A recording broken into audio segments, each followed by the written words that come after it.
Like, listen, right? I don't like Stanley.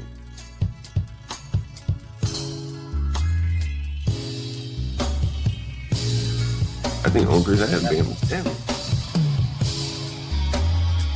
And Nate, Stanley doesn't state the obvious, like what the up. He's used talking points. Yes, he does. Yes, he does.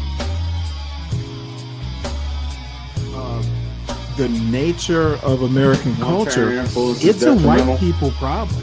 Okay. I literally said they need to understand that people bother you like that. If they want to beef with you, it's called Stanley versus the world. And just assume their character by stereotype? I think people do that every day. Okay, I didn't ask you. What do I think it's okay? Well, I think it might be time to restore the Pipe Cottage Rant podcast, because I have something to rant about today. And I wanted to share it with you. I want to talk about the problems with social media and with the very dangerous role that social media is playing in the minds, in the spirit, in the economics of Americans.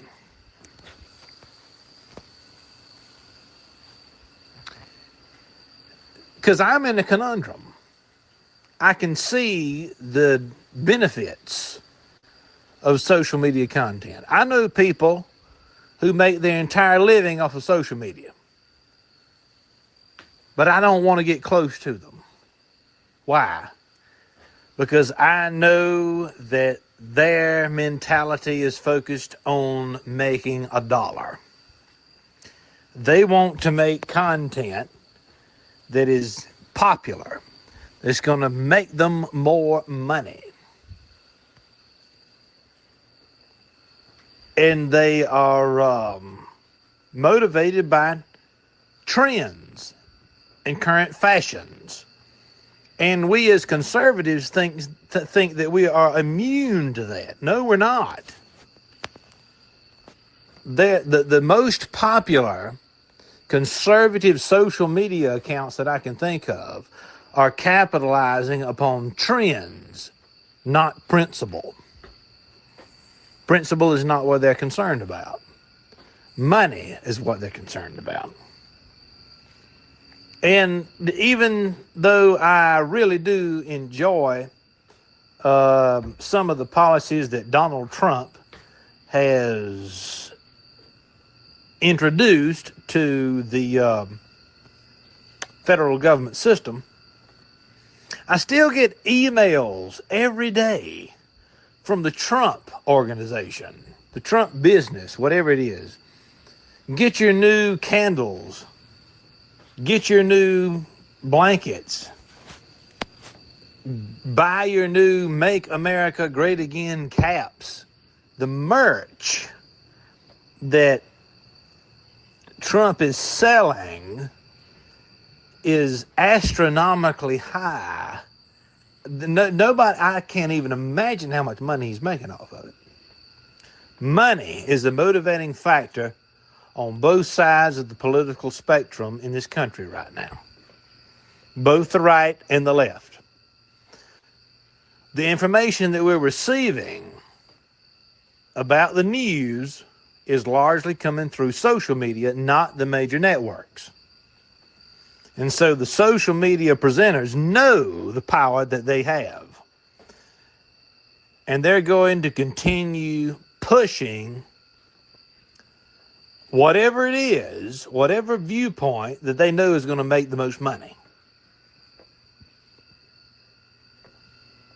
That's not the way civilization works. That's not the way things are supposed to move forward. I have been listening to the major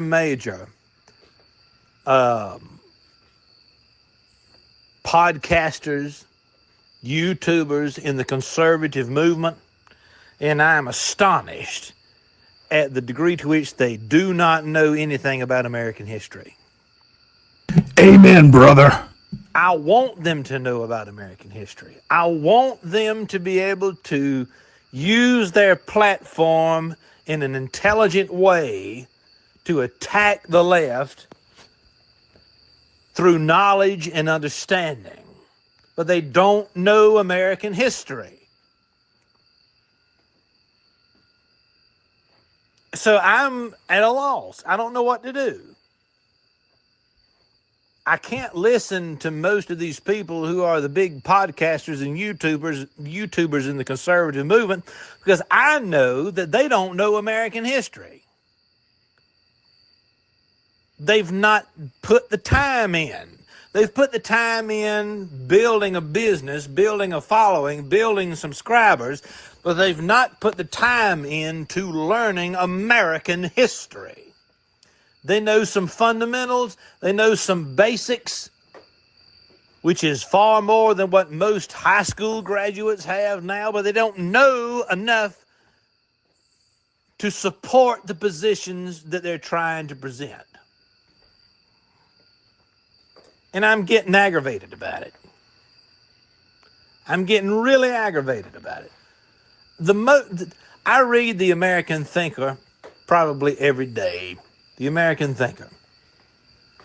Wonderful online news source.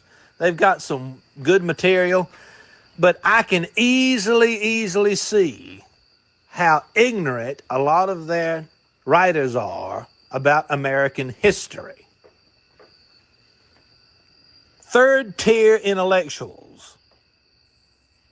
If America is ever going to be great again, it cannot happen through the leadership of third-tier intellectuals.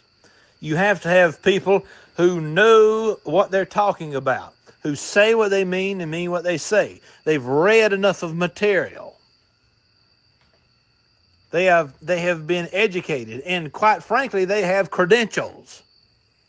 I'm not in favor of this mentality going on in the conservative movement now that says, well, you don't need a college education. Well, let's think about that. College is not inherently a bad thing. The way that colleges are currently being operated in America is a bad thing. But there are still good liberal arts colleges. If you have an education and you have credentials, you have degrees, that's something that should be respected. It should be honored because you have sacrificed years that you would have spent building businesses, making money. You have sacrificed those important years to education. You decided that you wanted to learn, not build a business, not make a lot of money, but to learn, to be an apprentice to the masters of history, to the masters of the church, the masters of literature. I don't like the growing idea among American conservatives that going to college is a bad thing. I understand why that's happening. Because most of our colleges suck. We don't have good professors. We don't have good people who are teaching history and literature and science. We don't have good people in our universities and colleges anymore that know their ass from a hole in the ground.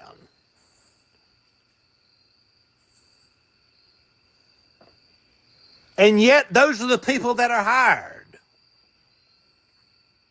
Those are the people we elected. If you smile pretty, if you agree with the administration, if you have a book published by a major university press, even though it may be about nothing more than the history of underwater welding, then you get a job. Teaching ability is not important for most universities and colleges in America who are hiring professors. teaching ability is what we are missing in the conservative movement. Nobody knows how to teach anymore. You're a teacher simply because you don't think you can do anything else. And when you have that mentality, you don't have a sense of vocation, then you shouldn't be a teacher in the first place. G.K. Chesterton said very clearly that civilization only continues to exist if it is successfully transmitted from one generation to the next. The problem is, in this country, that we stopped transmitting American civilization from one generation to the next 80 years ago. So now we're left with nothing. We're left with a diaspora of people, a very, very small amount of people who know anything about history. Social media is not where you learn about history. Social media, the people who have 3, 4, 5 million subscribers, they have 3 or 4 or 5 million subscribers because they are able to interact with emotions. They're able to interact with emotions, not with the mind. I don't like social media. I don't like being on social media, but I don't have a choice. This is the game that we have to play now. This is the order of operations. I would rather be in a classroom teaching 12 kids at one time rather than trying to reach thousands of people at once. Because you can do more with 12 in person than you can with 12 million over the internet. Jesus started with 12, and he accomplished more than I can ever do.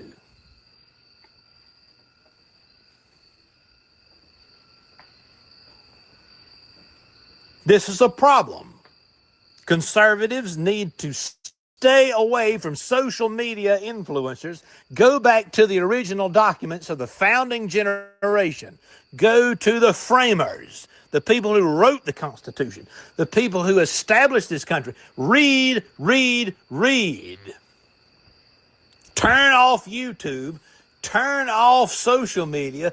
Get back into the books and learn what the hell the country was founded for in the first place. Preach, brother. 99% of people in this country who call themselves conservatives don't know anything about the founding of this country. They don't know Amen. anything about it. They can tell you Preach, who won my the football conservative game brother. last week. They can tell you how many deer they shot over the last fall season. They talk about all these other things which are not inherently bad. They're good. I'm not thinking that there's anything inherently bad about football or sports or hunting. But if you want to be a patriot, you need to know the history of your country. And you need to know something about Jesus. I'm tired of weak-kneed Christians. I'm tired of it. Weak-kneed Christians who don't want to press the boundary. They don't want to say anything that's going to maybe hinder their reputation in their local community. You won't have a country anymore unless you start. No, let me change that. You won't have a country anymore unless you stop caring about what other people think. You have to know what's right. You have to follow what's right. How do you know what's right? You read, read, read. You understand history. You understand literature.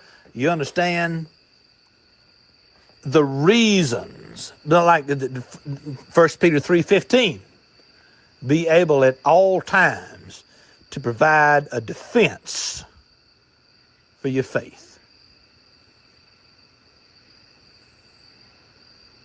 If that applies to our faith, I think it also applies to our country.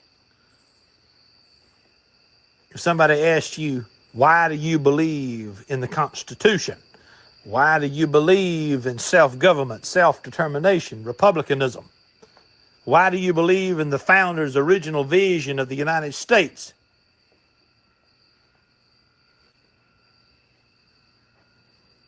How are you going to answer that question?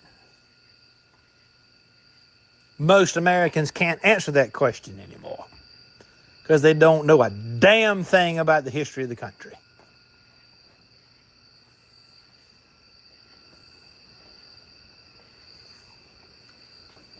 This is Alan Harrelson with the Pipe Cottage. Thank you. Well, that was rousing. A great way to start this show. My conservative brother, Alan Harrelson. Oh, excuse me, Alan Harrelson. We will disagree about a lot of different things, but hey, the only way to argue some of these points is to know American history. In my opinion, the best way to look at American politics, even in 2025, is knowing, some political history. And you're simply not going to learn it on YouTube. Even my show, as much as I wish it could be so, the best way to learn stuff is to read about it, even when you're in a classroom. Oftentimes history classes, literature classes, there will be assigned reading.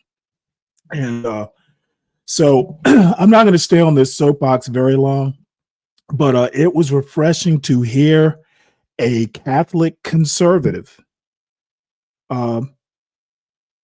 talk about stuff that I consider important, which is if you're going to get in and talk politics or even culture, American culture, you need to know the history of it. So we will stop beating that dead horse. And good morning, everybody. Welcome to Stanley versus the World. Everybody, please make sure you hit the like button.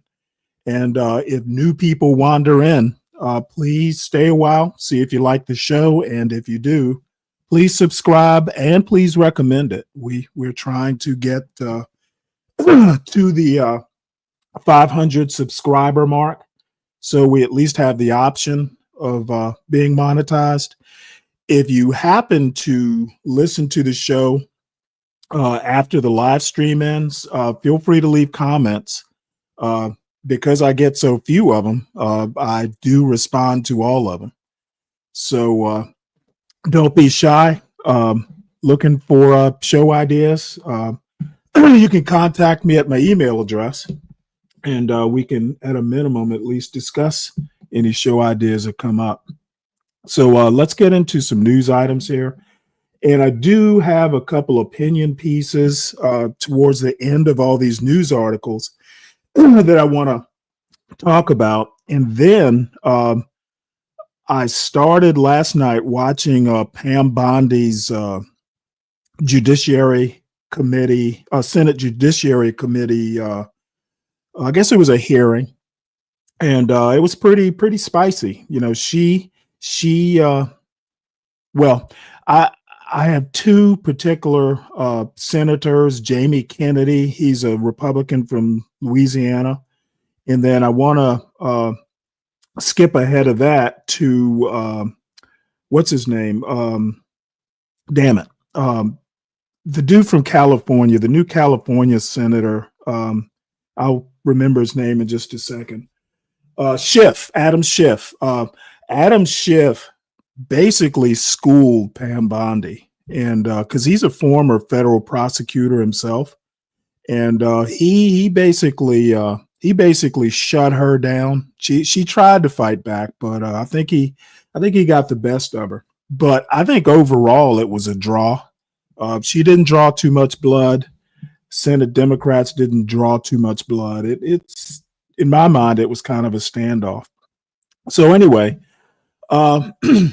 The government is still shut down, and a couple days, this story is a couple days old, and I didn't talk about it yesterday, But the White House memo argues furloughed workers not guaranteed back pay. I think that's bullshit, and I don't think this is going to fly. It says here on October 1, a government shutdown began after the Senate failed to pass either party's short-term spending bills, and House Democrats opposed a bill that lacked continued Obamacare subsidies. Due to the continued impasse, the White House is considering an analysis from the Budget Office, of course, Russell Vought, suggesting a limited interpretation of the 2019 Government Employee Fair Treatment Act's requirements for providing back pay to federal workers. The memo maintains that Congress must specifically appropriate funds to pay furloughed workers for time missed during the shutdown, rather than providing automatic compensation. The White House's decision could leave up to 750,000 federal employees without back pay, indicating that their compensation depends on Congress passing legislation to fund the government and resolve the shutdown. If the deadlock persists, a large portion of federal employees are at risk of not receiving their initial paycheck by October 10, which heightens the urgency for Congress to reach a resolution. This is a game of chicken, and if polls are to be believed, Republicans are just digging a hole that 2026 will fill in. So these Republicans are letting Donald Trump lead you down a path that you're not going to be able to recover from. Polls already show that Republicans are being blamed for this. And guess what? Government workers vote as well. So we shall see. Jim Jeffries says Democrats will demand back pay for furloughed workers. The law is clear. Let's listen to this article. That way I can save my voice a bit. Jeffries says Democrats will demand back pay for furloughed workers. The law is clear. By Mike Lillies. House Minority Leader Hakeem Jeffries, Democrat from New York, said Tuesday that the Trump administration has no legal basis for refusing back pay to furloughed federal workers, vowing that Democrats will fight to ensure those payments are made. The law is clear. Every single furloughed federal employee is entitled to back pay. Period. Full stop, Jeffries told reporters in the Capitol. The law is clear, and we will make sure that that law is followed. A day earlier, the White House Office of Budget and Management, OMB, issued a memo suggesting that the government is under no obligation to pay federal workers who are furloughed during the shutdown. That position marks a sharp departure from shutdowns of years past, when furloughed employees have received back pay. And Democrats like Jeffries say it violates a federal law, the Government Employee Fair Treatment Act, which Trump adopted during the record-breaking shutdown of 2019. The OMB's move is designed to put more pressure on Senate Democrats to support a short-term GOP spending bill, which failed on the Senate floor for the fifth time on Monday.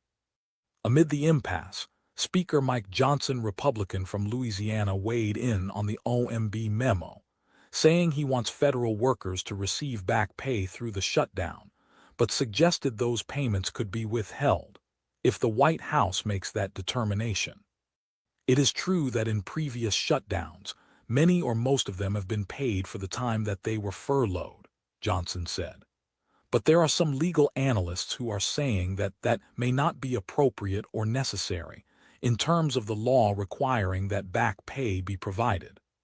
Trump also commented on the issue on Tuesday from the Oval Office, suggesting that some federal employees would receive back pay while others would not.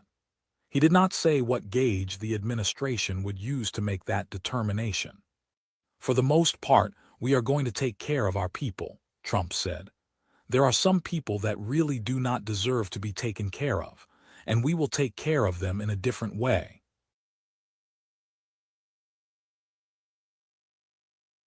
All right. Well, they do provide some details from Axios here, which I'm not going to get into. I'm not going to get into the details of that memo, unless somebody wants me to drop the link into the chat. But again, federal workers do vote, and they didn't ask for this furlough, and not being paid because the politicians couldn't come to terms on a short-term budget. That is some dangerous stuff that the Republicans want to play. So we will see how that turns out. All right, so related to the shutdown, Trump says he is open to striking deal with Democrats on extending healthcare subsidies, which is why the Democrats wouldn't agree to the continuing resolution.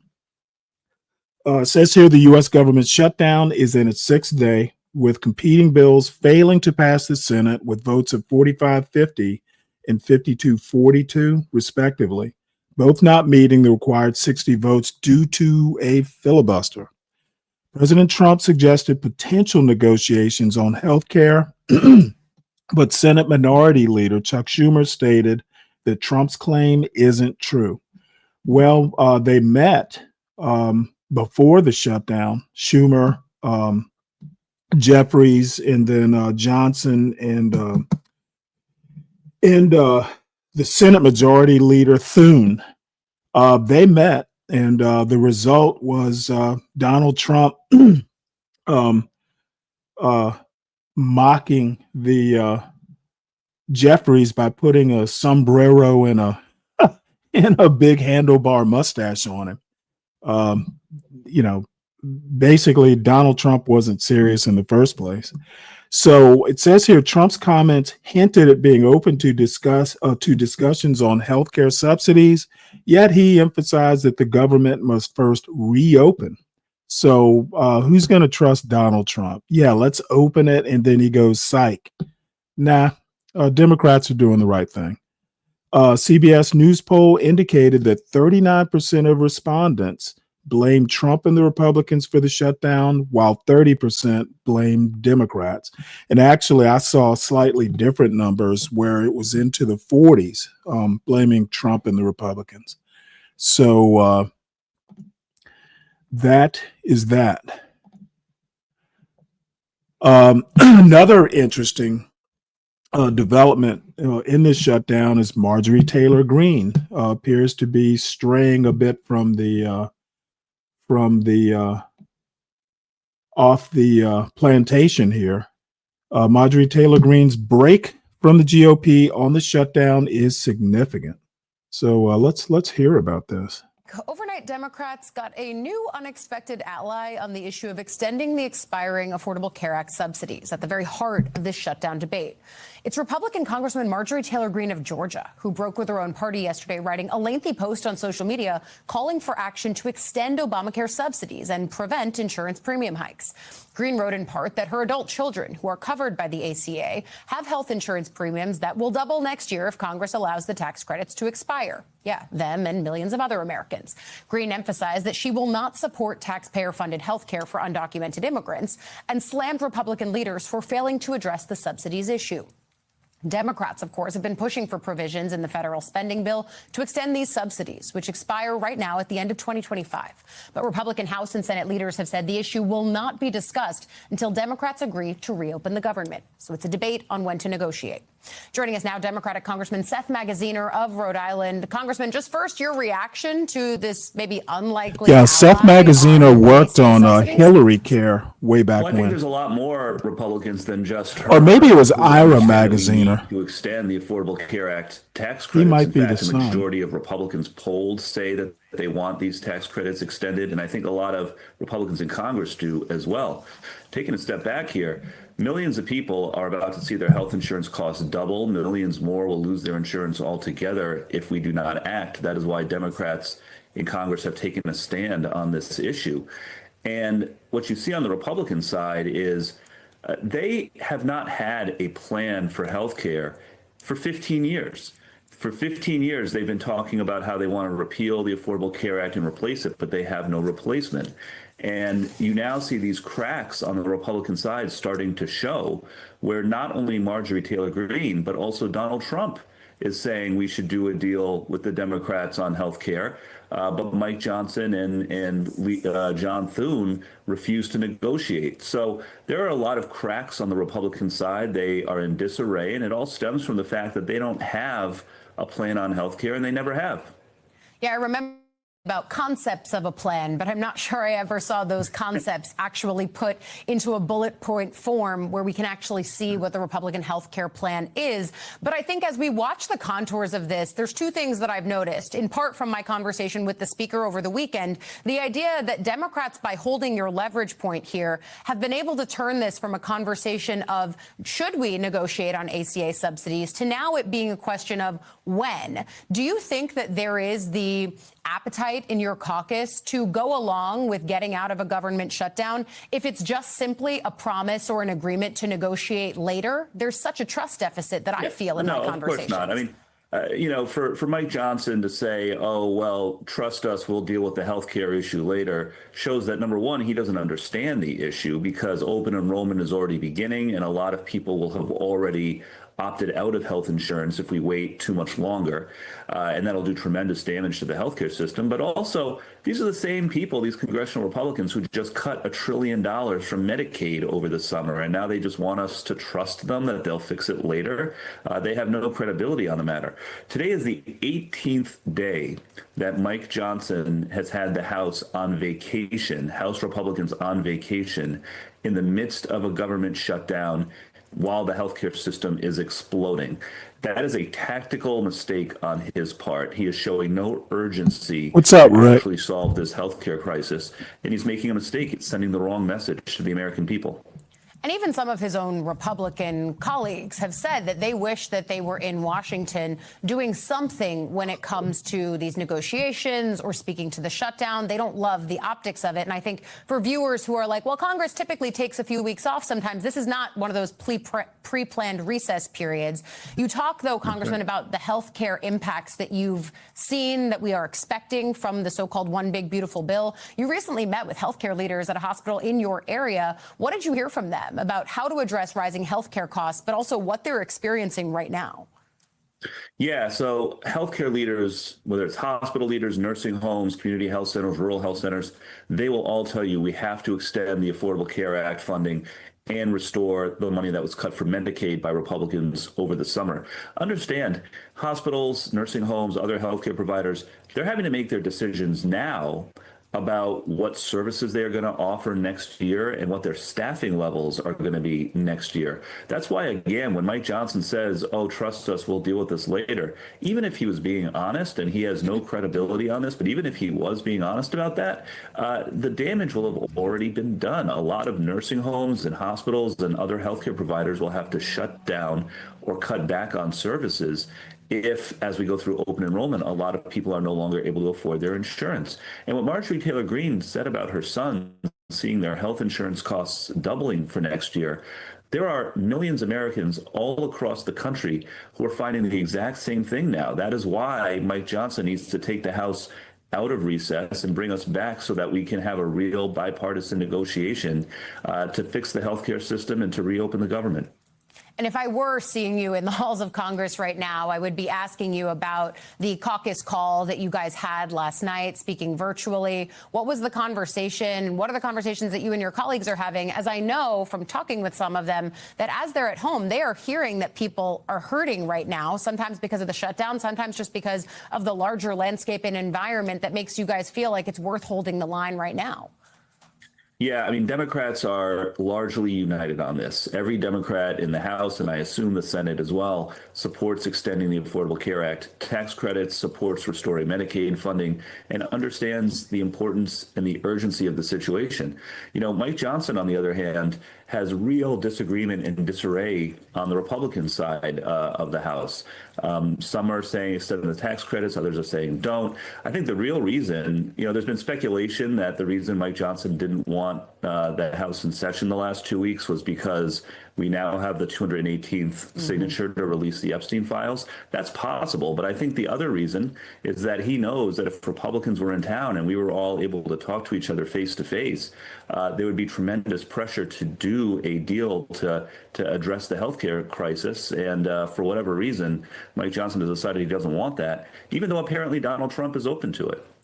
And that's one of the questions that I asked the speaker over the weekend. If Donald Trump came to you and said, let's do a deal on the ACA subsidies, would you work against him? And the speaker continued to say, well, just now is not the time to do it. We've got to reopen the government first. Again, I do think that Democrats holding out here has sort of shifted the Overton window. But you're also right that I think a few things can be true at once when it comes to why House Republicans are not in Washington and why the whole House is out of session right now. We're going to leave it there for now. Democratic Congressman Seth Magaziner of Rhode Island, I'll have you back to talk about your continued push to ban members from trading stocks in the future. But for now, we thank you for coming on to talk about this. Yeah, it's kind of weird. Way back in the early 90s, I actually lived in Rhode Island in the Navy. It was my first duty station. And I'm assuming it's this guy's father, Ira Magaziner. He worked on Hillary Care way back when in the first term of Bill Clinton's first term. He assigned Hillary Clinton health care, which failed, failed hard. I don't know. It's kind of funny, Rick. I've just gotten to a point where, to me, it's just kind of repetitive. I watched a little bit of CT's show, and then, I watched John crash out, and John was just, he'd gotten to a point to where even CT was just kind of shaking his head. And, I don't know. I just don't find 9 people up on a panel talking about the same things over and over, yelling about the same things over and over. You can only take so much of that. So, my show may be boring, but at least the news kind of changes somewhat from day to day. So, but you know what? They're popular. CT gets hundreds of people in his chat. Bob gets probably, tens of people. They're more successful. They're monetized. So, their formula works, but it's just not me. I could never, I couldn't do something like that day to day. Saturday or Sunday might be fun, but every damn day, nah, couldn't do it. So last night, Ryan Bardwell and I just exchanged a couple brief notes. Gold hit $4,000. I think it's an ounce yesterday. Or maybe yesterday was what, Tuesday? I think it hit either Monday or Tuesday. It's like a record high. And gold is one of these things that people, it's hard. It's a hard asset. People tend to go to gold in times of uncertainty. And regardless of what the Trump administration is saying, it was Reuters or somebody, maybe it was Morningstar, one of the ratings agencies, basically said that last month employment was pretty much flat. You're not going to get this month's or last month's employment numbers because of the government shutdown. And I think, that's part of Trump not being too upset because the numbers aren't going to be, blockbuster numbers. And, this new high in the gold market, it says right here, the dollar's down 10% year to date, which isn't necessarily bad. Additionally, the current rate of inflation is 2.9, which is above the Federal Reserve's 2% target. It's been above 2% all year. So it says here, investors are worried about the potential for inflation to erode the purchasing power of the dollar, according to CME Group analysis. As a result, many are using gold to hedge their portfolios. So basically, investors aren't quite as sure as Donald Trump is. And the whole topic came up because Ryan asked me if I thought the economy was good. And my response is the economy is soft. It's not good. I wouldn't call it good, but I wouldn't quite call it bad. I think we're kind of in a holding pattern to see what Trump's tariffs do, etc. And by the way, I think I have a story on Trump's tariffs. He's got an interesting idea, which I can already see the landmine, but at least it's an interesting idea. And I think I'll get to it. If I don't, then I'll have to hunt it down because I want to talk about tariffs at some point. So from Bloomberg, Trump halts Venezuela talks as U.S. considers cartel targets on land. And let's listen to this story.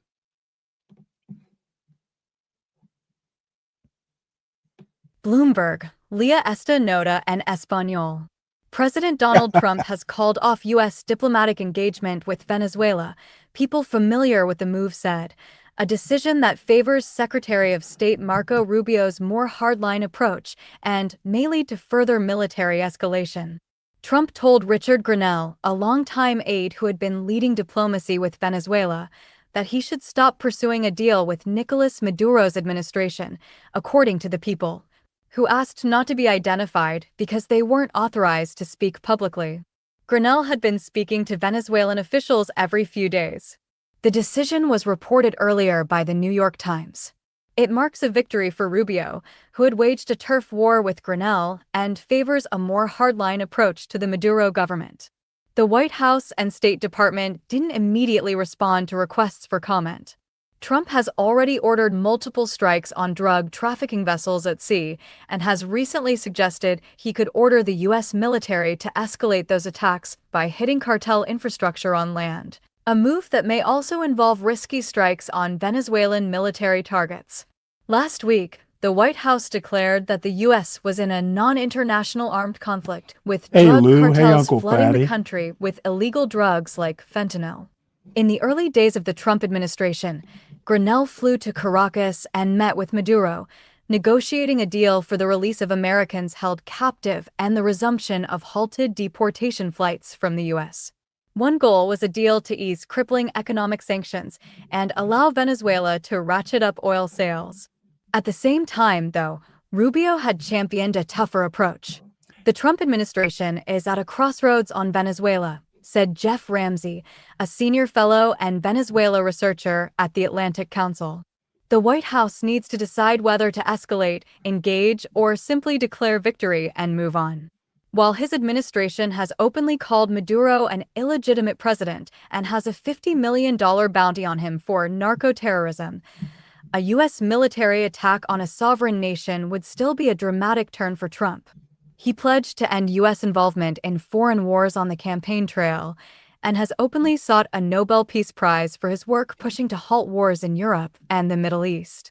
The U.S. says they don't have diplomatic ties with us. Well, we don't have them with them either, Maduro said on state TV on Tuesday evening. Venezuela doesn't depend on you, gringos. On Friday, Defense Secretary Pete Hegseth said the U.S. had destroyed the fifth boat in the southern Caribbean in as many weeks, arguing that the vessel was transporting drugs bound for America. The strikes, which have been challenged by...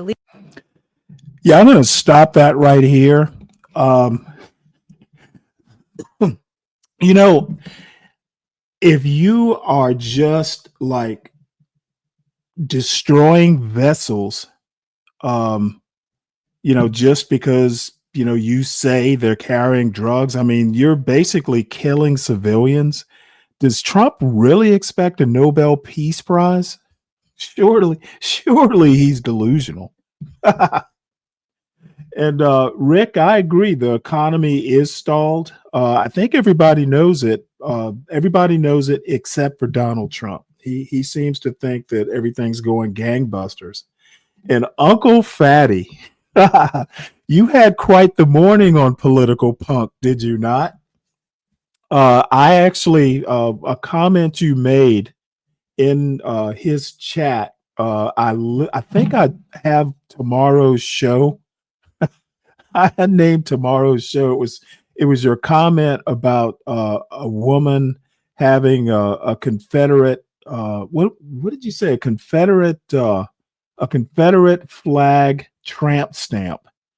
I thought that was hilarious. So good job on that one. It made me laugh. So speaking of speaking of Central and South America, Justice Department's request to pause Kilmar Abrego Garcia's immigration case denied by Maryland federal judge. So let's hear what this lady has to say. Plus, I just want to hear what her voice sounds like. Kilmar Abrego Garcia's legal battle continues. Today in Greenbelt, a judge denied a move by the Department of Justice to halt the case due to the government shutdown. Attorneys are due back in court for another hearing on Friday. Our Casey Baylor tells us what to expect in the coming days. Department of Justice lawyers have until Wednesday to provide evidence to the court surrounding what conversations have taken place in regards to the removal of Kilmar Abrego Garcia to Eswatini. Now, they're also expected to have a witness on stand this Friday knowledgeable of those conversations. Meanwhile, at this same hearing this Friday, Kilmar's lawyers say they plan to request his immediate release.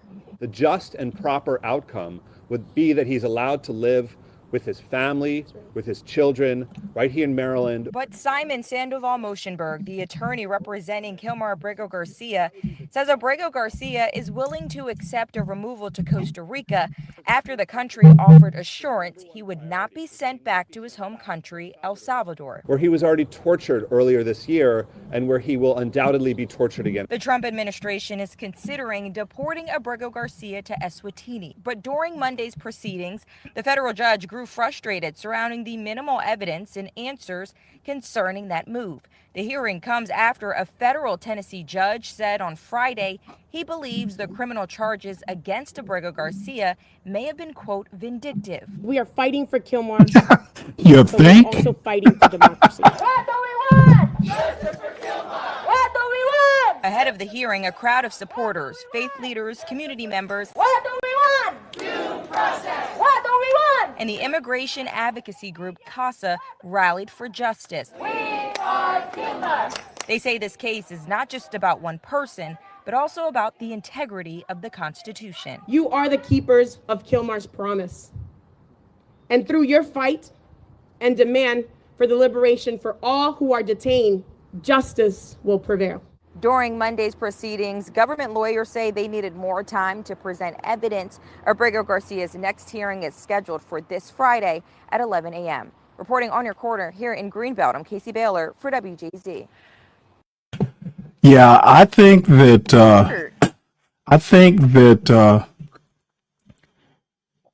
what the Trump administration is doing is John Galt level monstrous. Okay, you ship the man away from his family by mistake, and now you're just going to keep chipping away. How can this judge not find that this is vindictive? And the other thing, one of the judges did, I can't remember whether it's the one in Maryland or the one in Tennessee. I think it's the judge in Tennessee. He basically said that, hey, you know what? Abrego's lawyers can do discovery. So basically, the government's going to have to cough up whatever evidence they're using to charge Garcia with. They're going to have to share it with his attorneys. They're going to have to treat this like a regular criminal case. And basically, the only way the government's going to win this is they're just going to have to basically kidnap him. they're going to have to defy some judges to get him deported. And from what I also understand, he agreed that, hey, you know what? I'll agree to go to Costa Rica because Costa Rica basically promised not to send him back to El Salvador. So, the Trump administration wanted to send him to an African country. He's like, well, no, I'll go to Costa Rica. So they've just basically bungled this case. And the Pam Bondi's Justice Department is seriously looking incompetent. Okay, they've got Comey charged. They're not going to be able to put Comey in jail. They've had people resign because, ethically there were lawyers who are like, hey, I'm not going to do this. Trump's Justice Department literally looks as competent as Trump is. So let us move on here. So MAGA calls for Trump to overrule judges on National Guard deployments. So apparently MAGA leaders are demanding the White House ignore court rulings. Now, MAGA is basically, and when I say MAGA, people want to act like they have no idea what MAGA is. It's a movement, folks. So MAGA leaders are demanding the White House ignore court rulings against National Guard deployments, threatening a constitutional showdown over the president's authority to send troops into U.S. cities. Why it matters. The backlash reveals how deeply President Trump's base has embraced the idea that court rulings, even from Trump-appointed judges, should not constrain his powers as commander-in-chief. Earlier this year, MAGA activists rallied against district court judges who used nationwide injunctions to block Trump administration policies, culminating in a Supreme Court ruling that narrowed that tool. Now the movement is going even further, urging the White House to disregard court rulings entirely as Trump pushes to deploy the National Guard in cities like Chicago and Portland. Well, there was a judge that basically said, hey, you can send troops into Chicago. It's Portland that's being blocked right now. So let's see what they're saying. MAGA influencers erupted over the dual rulings, the Chicago versus the Portland, declaring that activist judges were subverting Trump's constitutional authority as commander-in-chief. No, they're not. The president does not have the authority to send troops into localities unless he declares an emergency, which he supposedly he's considering doing the Insurrection Act. And I can tell you right now, if he does that, you can pretty much just say America's entire democracy Overton window will have shifted towards authoritarianism. Having a president who can just arbitrarily declare emergencies, he's been doing it so far. Just arbitrarily doing it. That's basically government that's a capricious way of governing. So anyway, Matt Walsh, he says, we have long reached the point where Trump needs to openly defy these judges. Some random federal judge has no authority to decide how and if troops are deployed. Dude, the Daily Wire's Matt Walsh posted, okay, apparently Matt Walsh hasn't read the Constitution lately. At some point in time, the administration is going to have to tell these judges to go pound sand, or else we're not going to be seeing the promises fulfilled, MAGA enforcer Laura Loomer said in an interview with Axios. All I'm saying is that at some point, there is going to be a Democratic president, and I wish it would be me. Trump is not the only person who can do vendettas. So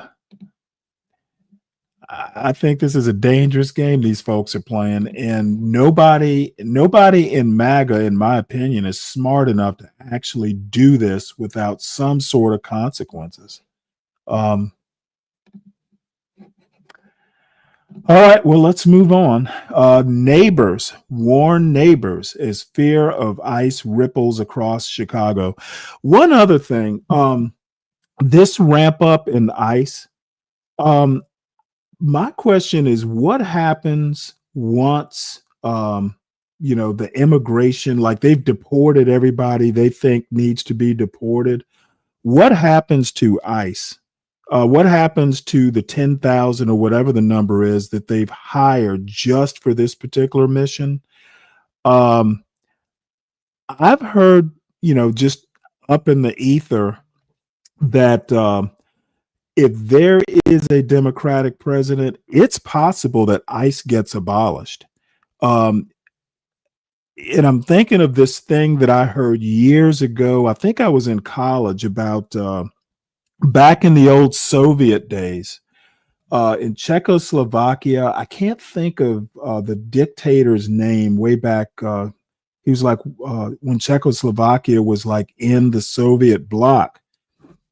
And, they had all these fighters. I can't remember whether they were from World War II but I mean, they were basically young men who had been fighting a war. And now that the war was over, these young men had nothing to do, and they were causing, problems. Young men, single, unmarried men, with no particular purpose. They get to all kinds of no good. So I've heard that basically they like marched these people into some canyon and mowed them all down. I'm not suggesting that that's what's going to happen, but you got 10,000 people that you've hired, and once the mission is accomplished, what do you do with them? So that's America has never been very good. American presidents, American administrations have never been good at end games, like what happens when the mission is accomplished. Bush failed. It failed in Afghanistan, etc. End games are just not an American forte.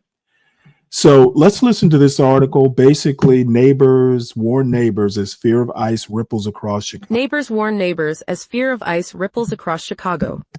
This article is by Julie Bossman and read by an automated voice. The signs in Spanish are taped to windows and storefronts all over Chicago.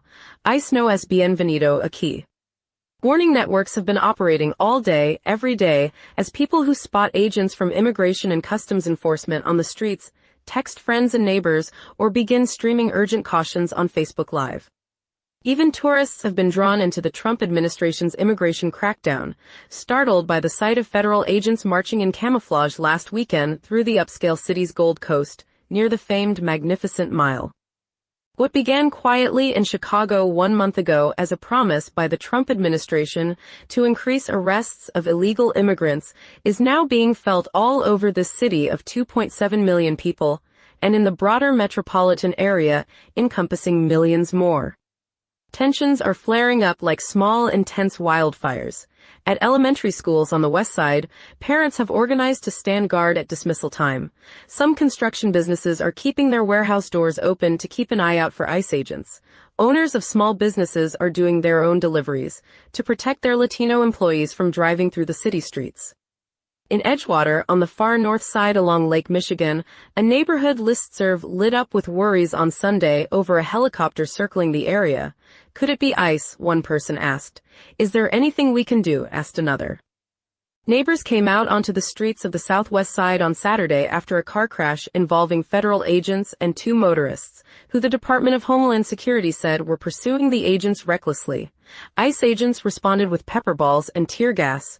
The crowd, shouting and waving anti-ICE signs, remained until the federal agents finally left. Restaurants have cut back hours or stopped making deliveries altogether, unwilling to risk the arrest of their employees.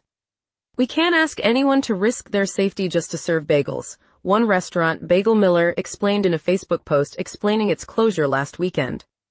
Berto Aguayo, a lawyer and advocate for immigrants, described a month of rising tensions, political organizing, and outright fear as Mr. Trump's dragnet ensnared U.S. citizens alongside illegal immigrants.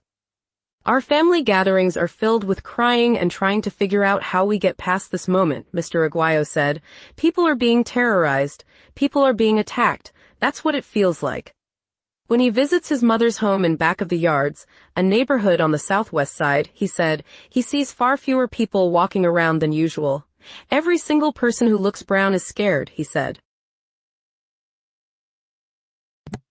Yep. Well, I've been saying for quite some time, when American citizens start being hurt and or inconvenienced to this degree, Trump's going to have an issue. And speaking of that, Chicago news organizations sue ICE over alleged excessive force at protests. The Chicago News Guild on Monday joined other news organizations that has sued the Department of Homeland Security and Immigration and Customs Enforcement in connection with allegations of excessive force used on journalists at recent protests in the area. So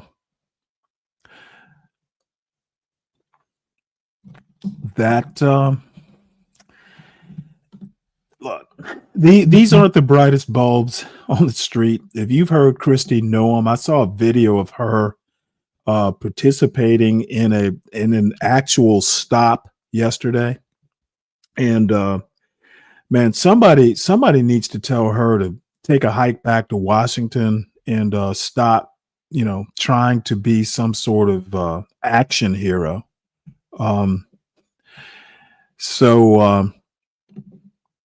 Says here, this is something I got from CBS News on Threads. White House Press Secretary Caroline Leavitt said the Trump administration plans to use revenue generated by president's tariffs. This is what I was talking about. Basically, the president wants to use tariffs to fund SNAP. And it sounds on the surface like a good idea, but if you tie public assistance to tariffs, it sounds to me what he's trying to do is basically cement tariffs permanently. And I think that's a bad idea. I don't think tariffs, the way he's doing them, I don't think tariffs are a good idea. At least not to the extent that he wants to implement them. Once you tie public assistance to them, you're basically saying, hey, we're wedded to tariffs.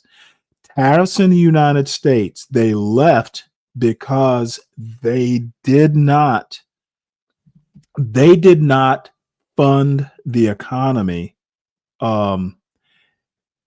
Look, tariffs are a tax. That's just the bottom line. So all this money that you hear Trump, talking about, the tariffs are generating all these billions of dollars, those are taxes. So it is scary that he wants to tie SNAP to tariffs. I hope that goes away. I hope somebody warns him against it. So there's a editorial, or actually a couple editorials that I read, and I guess I'll just skip forward then come back. Ross Douthat, he's that conservative who writes for the New York Times, and he is saying an ideological revolution needs 12 years in power. And he talks about he basically talks about Roosevelt, Franklin FDR's administration, and he talks about Reagan. Basically between Reagan and Bush, you had 3 terms. FDR did 3 terms, and he believes that if MAGA is to actually affect the culture, and I kind of agree with that. You know, we're going to need more than Trump's 2 terms, and he didn't do consecutive terms. That's going to be the big difference. So he's basically making an argument that, hey, folks, if you want MAGA to actually have a cultural impact, there needs to be a 3rd term. Now we're assuming that would be someone like I think it'll be Marco Rubio, but assuming that JD Vance gets the nomination. Now here's the deal. It scares me that someone like a Ross Douthat is, that much, because he was, for a long time, he was basically never Trump.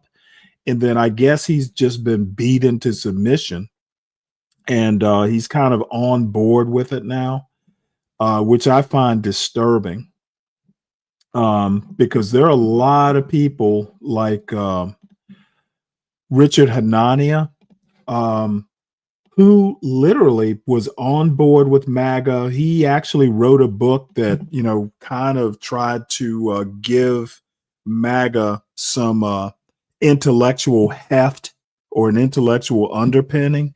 And now even the guy who was one of the progenitors of this anti-woke, anti-CRT sort of MAGA thing, MAGA ideology, he's basically slowly but surely just kind of like Alan Harrelson. He's just like, hey, you know what? I thought MAGA was going to be one thing, and it's just turned out to be something, that is not good in the end. So I don't know if everyone heard, but Barry Weiss is now the executive editor of CBS News. And I talked a little bit about her yesterday.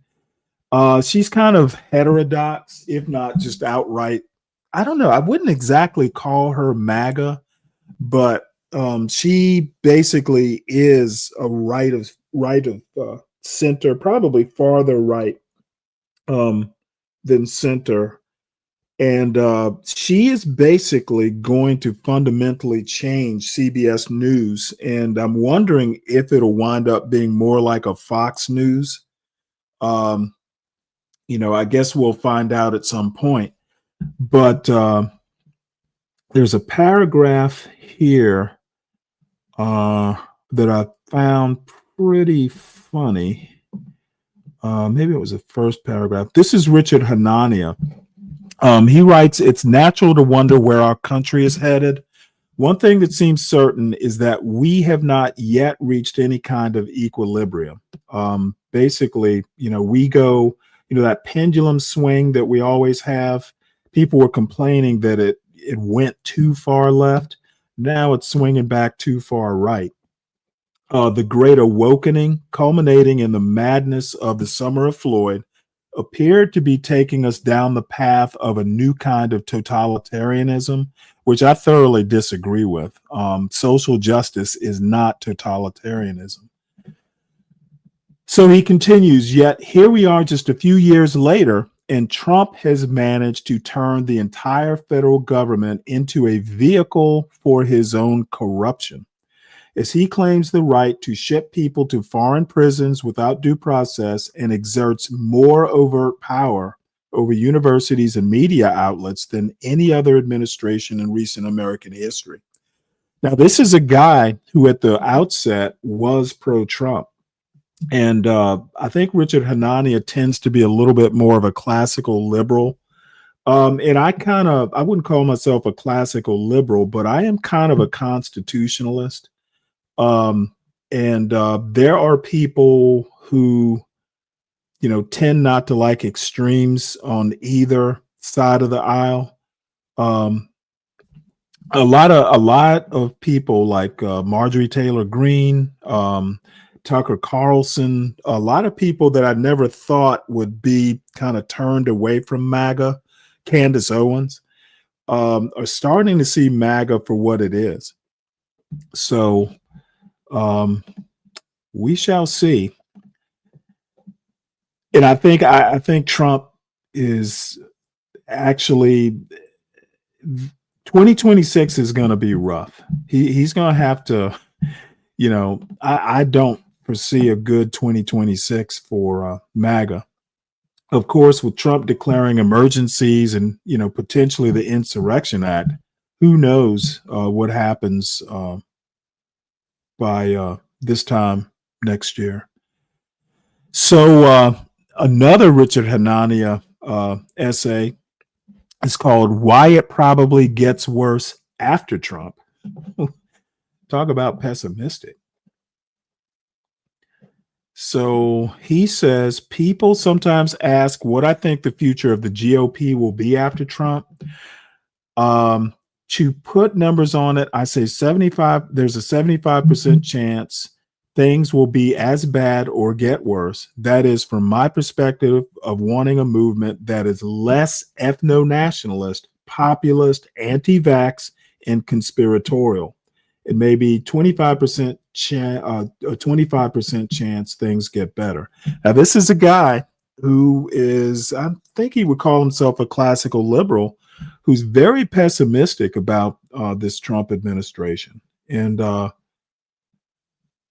would say rightly so. So, he will talk about Megyn Kelly, who's just gone off the deep end. RFK, who is just a fucking wingnut. They are forcing a prosecution, which they'll probably wind up losing, of James Comey. Tish James, they can't find anything to charge her with. So the idea that the Justice Department is competent is quickly going by the wayside. So let's switch gears here. I haven't read this article, but it had an interesting title. This city was forced to overhaul its police department and crime plummeted. I think they're talking about Newark, New Jersey. So I definitely want to hear this. It's longish, but we may hear all of it. This city was forced to overhaul its police department. Crime plummeted. This article is by Tracy Tully and read by an automated voice. A federal judge said Thursday that she was prepared to release Newark from the U.S. Justice Department's decade-long oversight of its police department, a step that will mark the end of a court-imposed overhaul of an agency that was for years both feared and reviled. The judge, Madeline Cox Arleo, acknowledged the city's vast improvements in policing since 2011, when the federal government began a sweeping investigation that found the police regularly used excessive force and conducted unconstitutional stops and searches.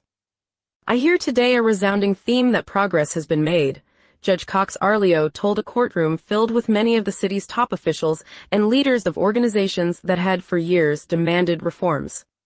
I have great hopes that the good work will continue, she added, noting that the public has 2 weeks to submit written comments before she issues a final order. All of the speakers who addressed the court during the hearing noted a stark and positive cultural shift within Newark's Department of Public Safety. The 1,100-member force is far more racially diverse. 83% of its officers are Black or Latino and better trained. New recruits attend classes at a state-of-the-art academy, equipped with a virtual reality studio where officers practice de-escalation techniques. Seasoned veterans are required to take 40 hours of refresher courses each year. Payouts stemming from excessive force lawsuits have plummeted. So has crime. In 2015, the year before the city signed the federal consent decree, there were 106 murders and 1,826 robberies.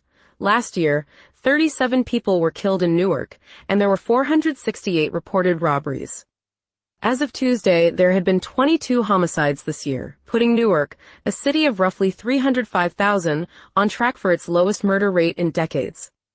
There are a lot of people who believe consent decrees can't work or don't work, said Brian O'Hara, Newark's former public safety director, who is now chief of the Minneapolis Police Department. Newark showed that it can. No one is suggesting the job is done. Some categories of violent crime, including aggravated assault and rape, remain stubbornly high, and a report last month by the Independent Monitor, Peter D. Harvey, noted problems with the department's data collection systems and internal affairs policies. The consent decree did not end police brutality, said Lawrence Ham, the chairman of the People's Organization for Progress, who has been a leading Newark-based activist since the early 1970s. But I believe had it not been in place, we would have had more cases. A release from the consent decree will represent not only the end of an era in New Jersey's largest city, but also at least a temporary pause in other similar policing efforts nationwide. President Trump, upon taking office in January, backed away from consent decrees in place in Minneapolis and Louisville, Kentucky, as his Justice Department shifted its focus toward legal actions against Ivy League universities and liberal cities.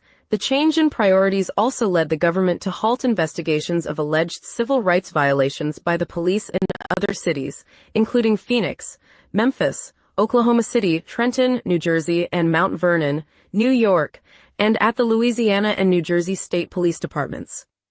Mr. Harvey, a former New Jersey Attorney General who was hired to monitor Newark's adherence to the consent decree, said he was optimistic that the federal government will, in time, return to its overt commitment to safeguarding residents from constitutional violations by law enforcement officers. It will pick up again, he said. It's not done for good, it's done for now. The Newark consent decree has in large part defined Ross J. Baraka's tenure as mayor. As an activist, Mr. Baraka, a son of the poet Amiri Baraka, who was brutalized during the racial unrest that engulfed the city in 1967, had railed against police misconduct. He welcomed the federal intervention that has now extended through his 3 terms and cost the city roughly $10 million in administrative expenses. The police department is better for it, Mr. Baraka, a Democrat, said, and I think the city is better for it. We still have to make sure we continue to drive these numbers down, he said. Prodded by the consent decree, Newark wrote or rewrote 16 policing policies and financed infrastructure upgrades. The department had been storing its forensic evidence in a dilapidated building that was partially condemned. Police were equipped with body-worn cameras before they became mandatory statewide. Supervisors now review footage from 2 or 3 cameras at random during each shift, the public safety director, Emmanuel Miranda Sr., said. We saw when people are watching, people act differently, Mr. Miranda said. There is perhaps no better symbol of the altered relationship between the police and the community than in what was once known as the West District Precinct. A wooden sign once hung over the front desk that read in part, "The Wild Wild West," along with an image of a gun. That communicated to people who walked in what we thought about you, but also what people thought about the police, said Mr. O'Hara, who was assigned to that precinct when he joined Newark's police force in 2001. It was there in 1967 that a black cab driver was beaten after his arrest. Rumors spread that he had been killed, unleashing 5 days of violent clashes between the community and the police, resulting in 26 deaths. Blocks of the city were reduced to rubble as the fires raged, a contributing factor in the disinvestment that would define Newark for the next half-century. In 2021, the mayor emptied the precinct of police officers and converted it into a pioneering city-run program called the Office of Violence Prevention and Trauma Recovery. The 3-story building now houses social workers and so-called violence interruption specialists. In a war room painted with floor-to-ceiling murals, the Brick City Peace Collective coordinates with dozens of community-based organizations, part of what the Deputy Police Director, Leonardo Carrillo, refers to as a public safety ecosystem. We are a completely different department today, Mr. Yeah, I'm going to stop this right here, but what got my attention is this overhaul. Basically, Newark had a really pretty dramatic drop in crime, and it looks like the main thing they did was diversify the department to reflect to reflect the city. Says here in the caption, the city's 1,100 member force, the police force, is now far more racially diverse. So looks like DEI might have worked for this police department. So I do have videos, but I wanted to talk about Stacey Patton's latest Substack essay. Apparently, apparently Brexit still exists without Candace Owens, and there are 3 paragraphs here that I found interesting. It says here, this fall, while HBCU campuses prepare for homecoming,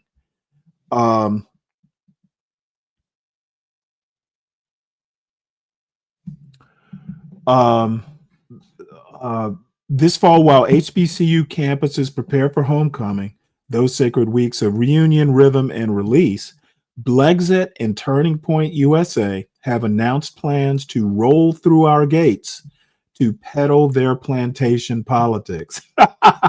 They call it a tour, but I call it an invasion. And just to remind you, Stacey Patton is a professor in the communications department or something like that at Morgan State. So she teaches at an HBCU. She continues, because that's what it is, an invasion. It's a white-funded, right-wing infiltration of Black sanctuaries under the pretense of dialogue and critical thinking. They're not coming to learn, to build, or to listen. They're coming to harvest content, to provoke reactions, and stage manage gotcha moments for their YouTube donors.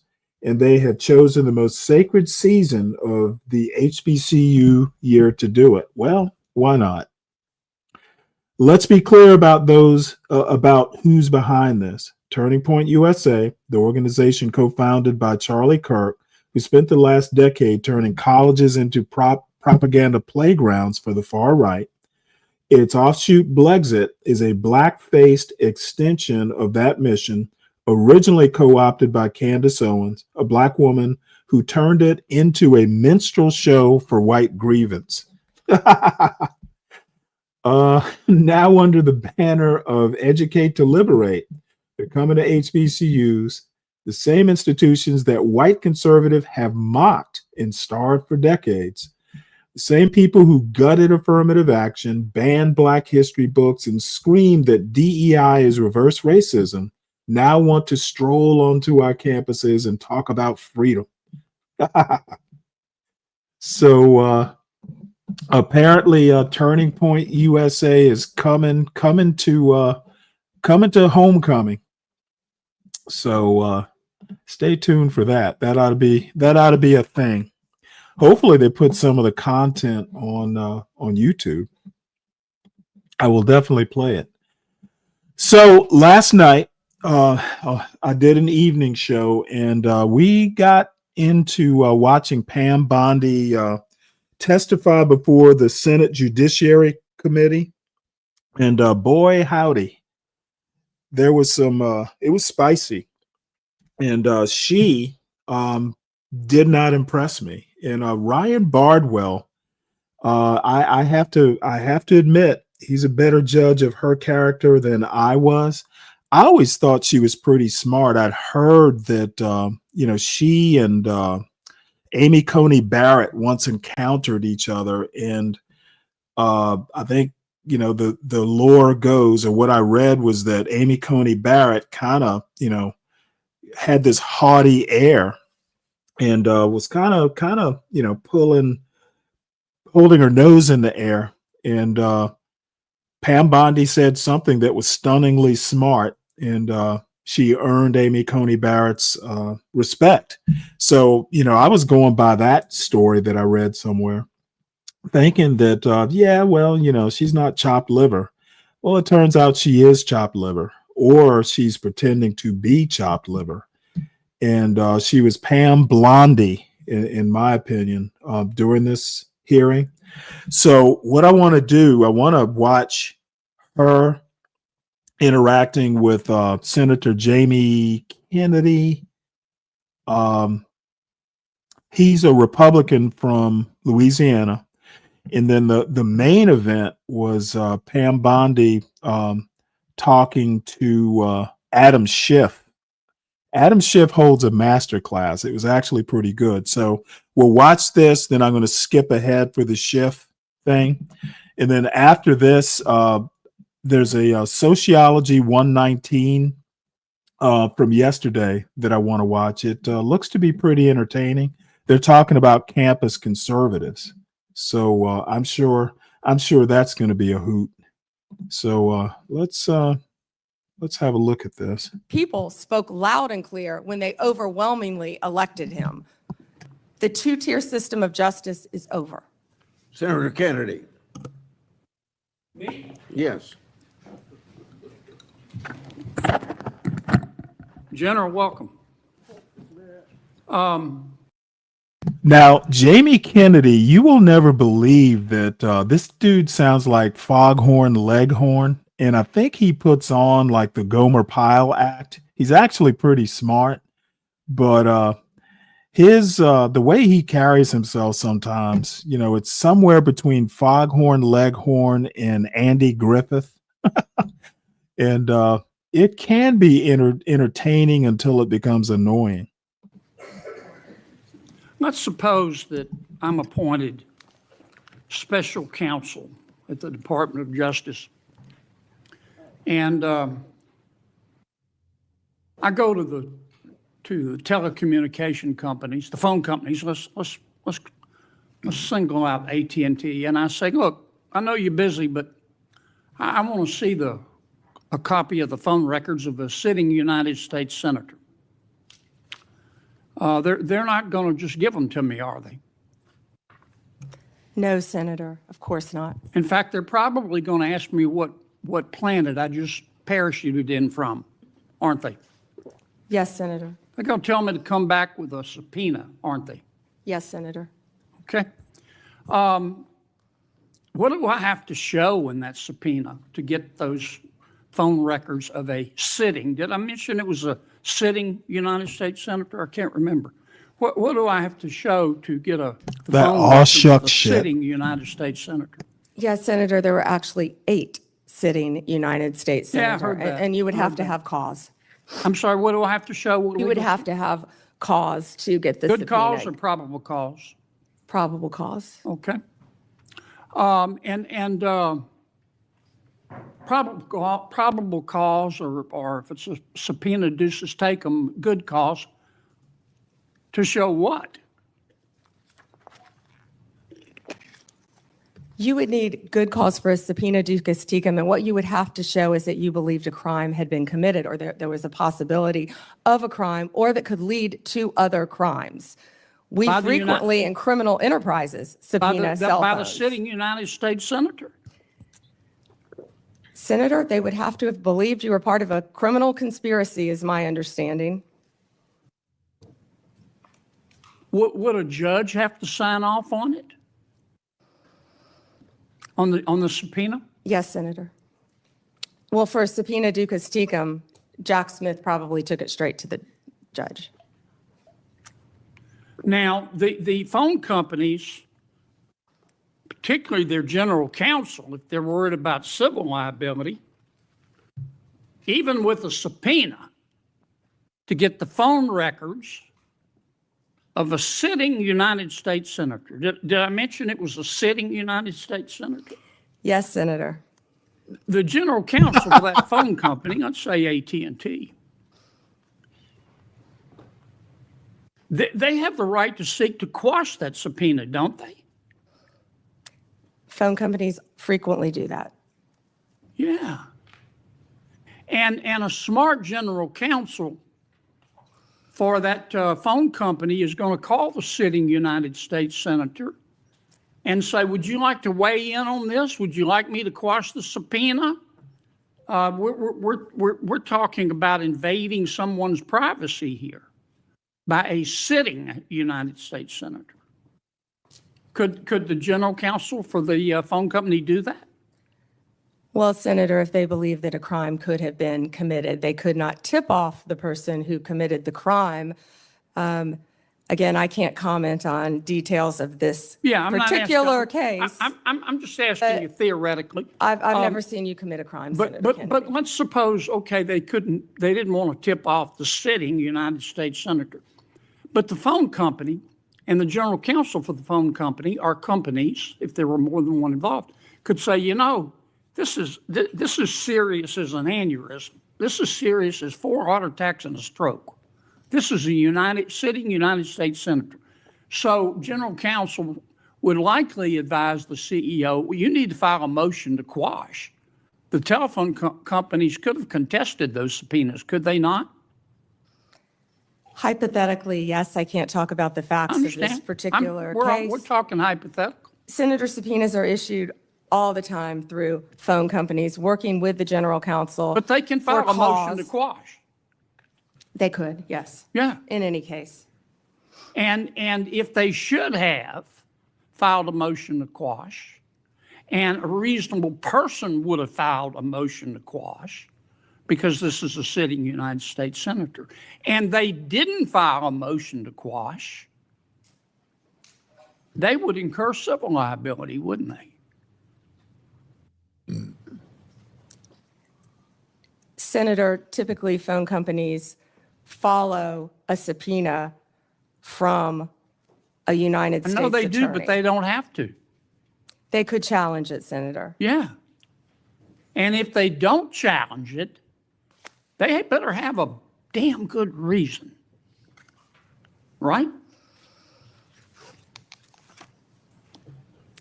Right? Senator, I can't talk about the facts of this particular This is just case. a hypothetical. In general, hypothetically, Senator, maybe they didn't recognize any of the names of the 8 sitting United States senators.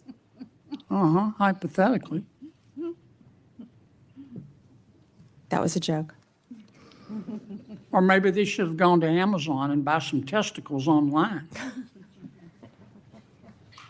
Instead of just saying, sure, I'll just show you the phone records of a sitting United States senator on the basis of an administrative subpoena. Now, do you have copies of the subpoena applications for Yes, these Senator, 8? Senator, I can't discuss anything regarding You this can't case even with tell me you. if you have copies? I can't discuss any of this. All right, with when are you, you going to, General, when are you going to be able to discuss it? I can't discuss whether there is or is not a pending investigation, I understand, Senator. This but was let's just assume brought to light if by there is a Director pending investigation, I don't want this to get swept under the rug, okay? Because I think you're going to get pushed back from all quarters. I think the telecommunication companies are going to be all over you like a bad rash because they've got liability here for just turning over these records when they knew what was going on. I think some FBI agents may have some liability here. I think a special counsel might have some liability here. If I were your special counsel and you had appointed me. Let me pause this right quick. Speaking of FBI agents and liability, FBI shuts down corruption group, fires agents after they monitor GOP lawmakers. So apparently that happened a couple days ago. So I'm guessing at the time of this hearing, those FBI agents are already gone. Look, I don't know why the FBI agents were fired. It's the U.S. attorneys who deal with subpoenas and stuff like that. This administration seems to have a very bad habit of firing FBI agents who are just following orders. This sort of stuff comes back to haunt you. These FBI agents are going to be a problem. next election, 2026. And I'm actually wondering whether Kash Patel will even survive till 2026. What's up, Tyrone? So anyway, back to the entertainment. And I wanted to get the records of a sitting United States senator. Is that something you would expect me to tell you as Attorney General of the United States? They better have. Yeah. And do we know in this instance of the 8 sitting United States senators if they told Attorney General Garland? Senator, I just learned about this very recently, as did Director Patel, and we cannot discuss the details. I don't know many of the details. Well, maybe we ought to get Attorney General Garland here. Do you know if the special counsel told FBI Director Wray? Is that something? Let me put it another way. If I were your special counsel and you were the director of the FBI, and I'm trying to get the phone records of a sitting United States senator, did I mention it was a sitting United States senator? Is that something that you would expect me to tell you as director of the FBI? In general, I would believe the FBI would help execute the subpoenas. Yeah. To the businesses. Okay, I want to switch to another subject in the 12 minutes that I have left, since everybody else got to go over. I've got to ask you about this, General. Secretary Howard Lutnick on October 1 gave an interview to the New York Post about Mr. Epstein. And he described Mr. Epstein as, quote, the greatest blackmailer ever, close quote. Have you reviewed that transcript of that interview? I have not reviewed the transcript, but I saw the clip of it. Okay.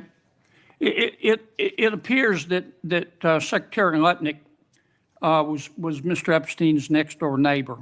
In fact, their townhomes shared a wall. And the reporter that was talking to Mr. Lutnick, she asked how other prominent men could have been associated with Epstein when Mr. Lutnick could immediately sense that he was a, quote, pervert. And then Secretary Lutnick said, or rather the reporter said, did they see it and ignore it? Do you remember that from the interview? I do. And Commerce Secretary Lutnick said, no, they participated. And then Commerce Secretary Lutnick goes on to say, quote, that's what his MO was. You know, get a massage. And what happened in that massage room, I assume, was a video. This guy was the greatest blackmailer ever, blackmailed people. That's how he had money, end quote. Is that true? Senator, as our July memo said, we did not uncover evidence. This case has gone through 3 administrations, as well as former U.S. Attorney Alex Acosta. I know that, Pam, but have you interviewed Secretary Lutnick? No, Senator. Do you plan to? If he wants to talk to the FBI or the FBI wants to talk to him, that is more than on. Don't you think you ought to talk to him after this interview? Senator, if Howard Lutnick wants to speak to the FBI and if Director Patel wants to speak to Howard Lutnick, absolutely. Okay. Maybe we ought to get Mr. Lutnick in here too, Mr. Chairman. Senator Booker. Thank you. Thank you, Mr. Chairman. All Attorney right. General, Well, I know there's been a lot of talk about grants. I hate to bring you through this again. well, I don't know. We might want to hear this New too. Jersey is one of the top 4 donor states in America, which means our taxpayers, Americans, Republicans, Democrats, Independents, millions of people send more money down here than we get back in relative to all the other states in the nation. But I am hoping that you and I can have a conversation, $35 million of frozen funding for public safety, that the people of New Jersey, Democrats, Republicans, and Independents really invested in those resources, those programs, and those nonprofits who were expecting those grants often made outlays and are now really in a lurch. Can we talk about those grants and the restoration of them, please? Yeah, and Senator Booker, I had stated earlier that yes, we did terminate grants. We have an appeal process. We have turned some back on. We are appealing. We are looking at some. Some we have denied. Some are still pending. I believe we have multiple appeals pending with New Jersey, and I would be happy to sit down with you and look at those appeals. I believe one is with the city of New Jersey. I know there are multiple ones pending, but of course, City I'd of be New happy to sit Jersey? down Does she with mean you city of or Newark? any senator or any House member and look at grants that have been terminated. I've been doing that, and I would welcome that. But I will be the first one you sit down with, correct? Absolutely. I'd love to sit down with you on that. I'll look at those tomorrow, Senator Booker. Thank you very much. I want to move But on. we have been restoring some grants. I Some understand, have but- been denied, some have not. At New Jersey, none have, and I really want to get to the bottom of that, and I'm hoping that we can reinstate some of those grants. The second thing I want to move on to is that earlier this year, the Department of Justice charged Newark Mayor Ras Baraka after he sought access to Delaney Hall Detention Center to conduct oversight. The charges on their face, to many of us, especially in New Jersey, were clearly baseless. Many people say they're politically motivated. And then the judge, the federal judge, admonished the prosecutors for even bringing the case. This is the quote from the federal judge.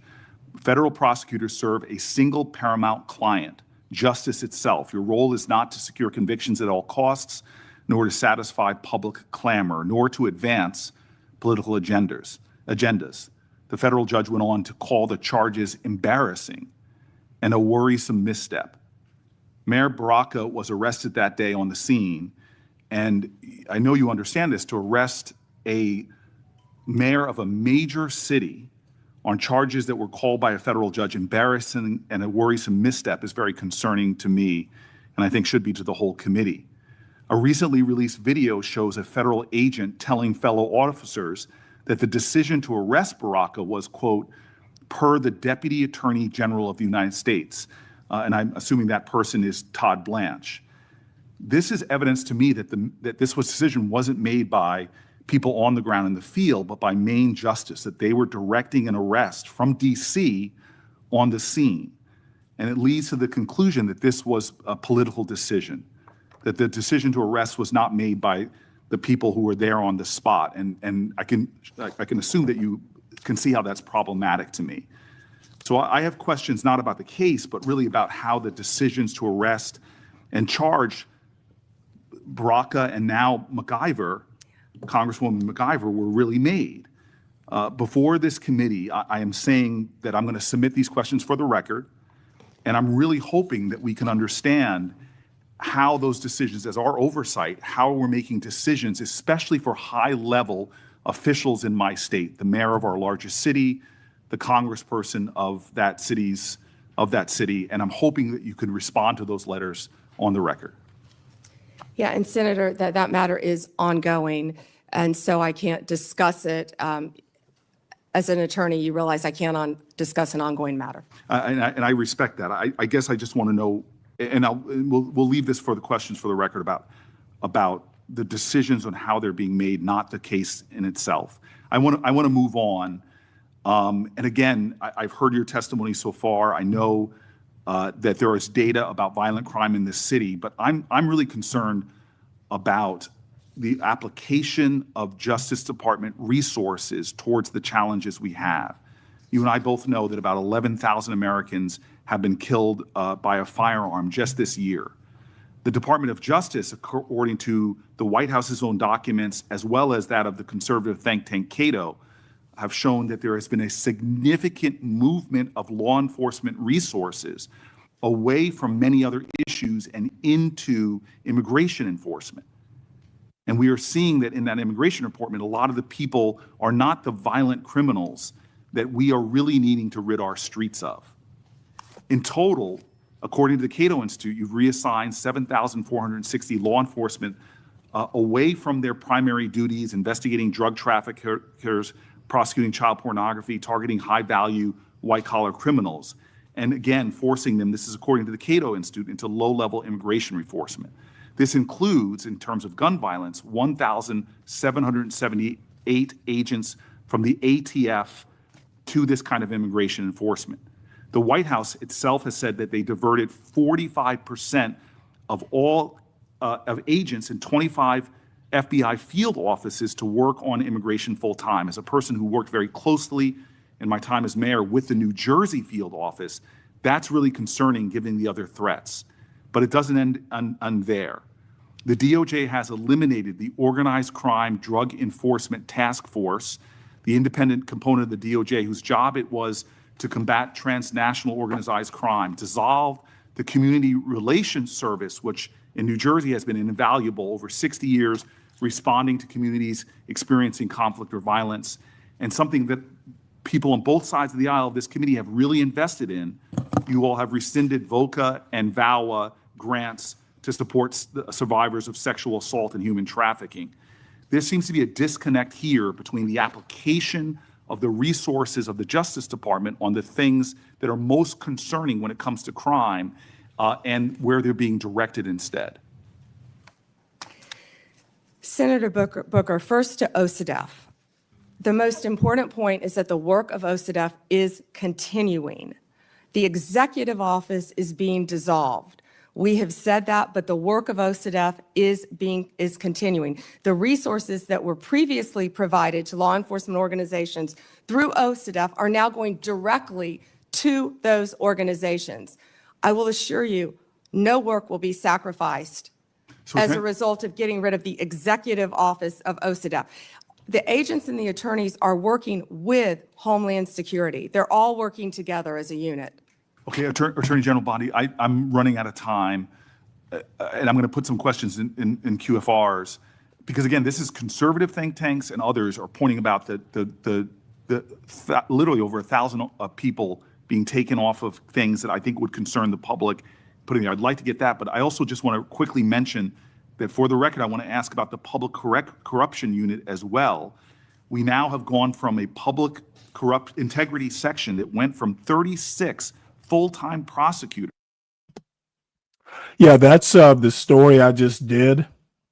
The corruption unit, the FBI agents in that unit who investigated the 8 Republican senators and got into their phones have been fired. So that's what he's talking about. To now only 2. And yet we know, Democrats and Republicans, there is a real problem with public corruption in our country. And we know that the DOJ has stopped enforcing the Foreign Corrupt Practices Act, disbanded the Foreign Influence Task Force, dismissed the indictment against Trump donor Andrew Weidenhorn, cut back on white-collar investigations. My list goes on. I'm running out of time, but I will ask for the record against not only reassigning officers and prosecutorial resources from the other things I mentioned, but public corruption is really important. I want to talk about an area of bipartisanship on this committee, which is antitrust. This is a very bipartisan area.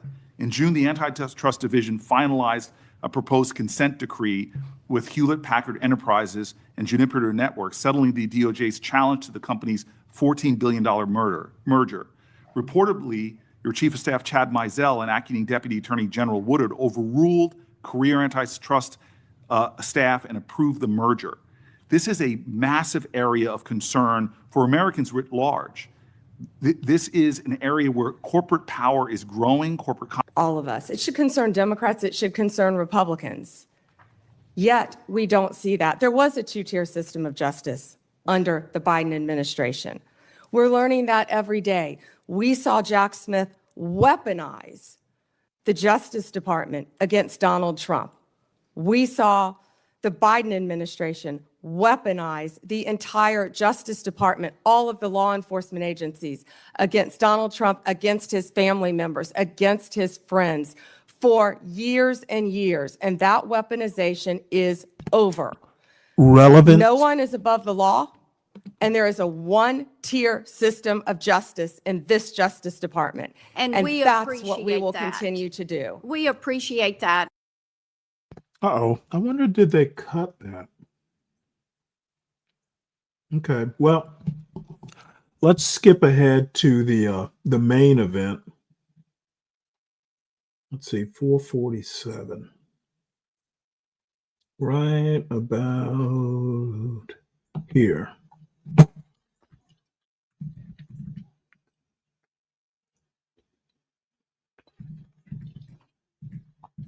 Here we go. Career prosecutors have quit because they were required to take unethical actions at odds with that promise, or feared that they would have to take such actions if they remained on the job. When over 1,000 former federal prosecutors have sounded the alarm about the unprecedented degree to which the powers of DOJ are being abused to go after the president's enemies. I approach this hearing with a heavy heart. As a former federal prosecutor myself, I served in a department that, whether it was under a Democratic or Republican president, would never use the office to go after the president's enemies or to hide the corruption of his friends. But today, the Justice Department has been used to cover up the possible corruption of the mayor of New York or of a high-level administration official taking $50,000 reportedly in cash in a bag, or a child sex predator who befriended the president and some of his cabinet members. And instead of preventing partisan weaponization, your department has engaged in a brazenly political prosecution at the president's explicit direction. The department has become President Trump's personal sword and shield to go after his ever-growing list of political enemies and to protect himself, his allies, and associates. My questions therefore focus on these two themes: hiding the corrupt acts of his friends and prioritizing the political prosecution of his enemies. So let me start with the shocking allegations of bribery and pay to play. 2 weeks ago, 4 major media outlets reported that Tom Homan, the president's top deportation official working in the White House, took $50,000 in cash in a bag from undercover FBI agents in September 2024, just over a year ago.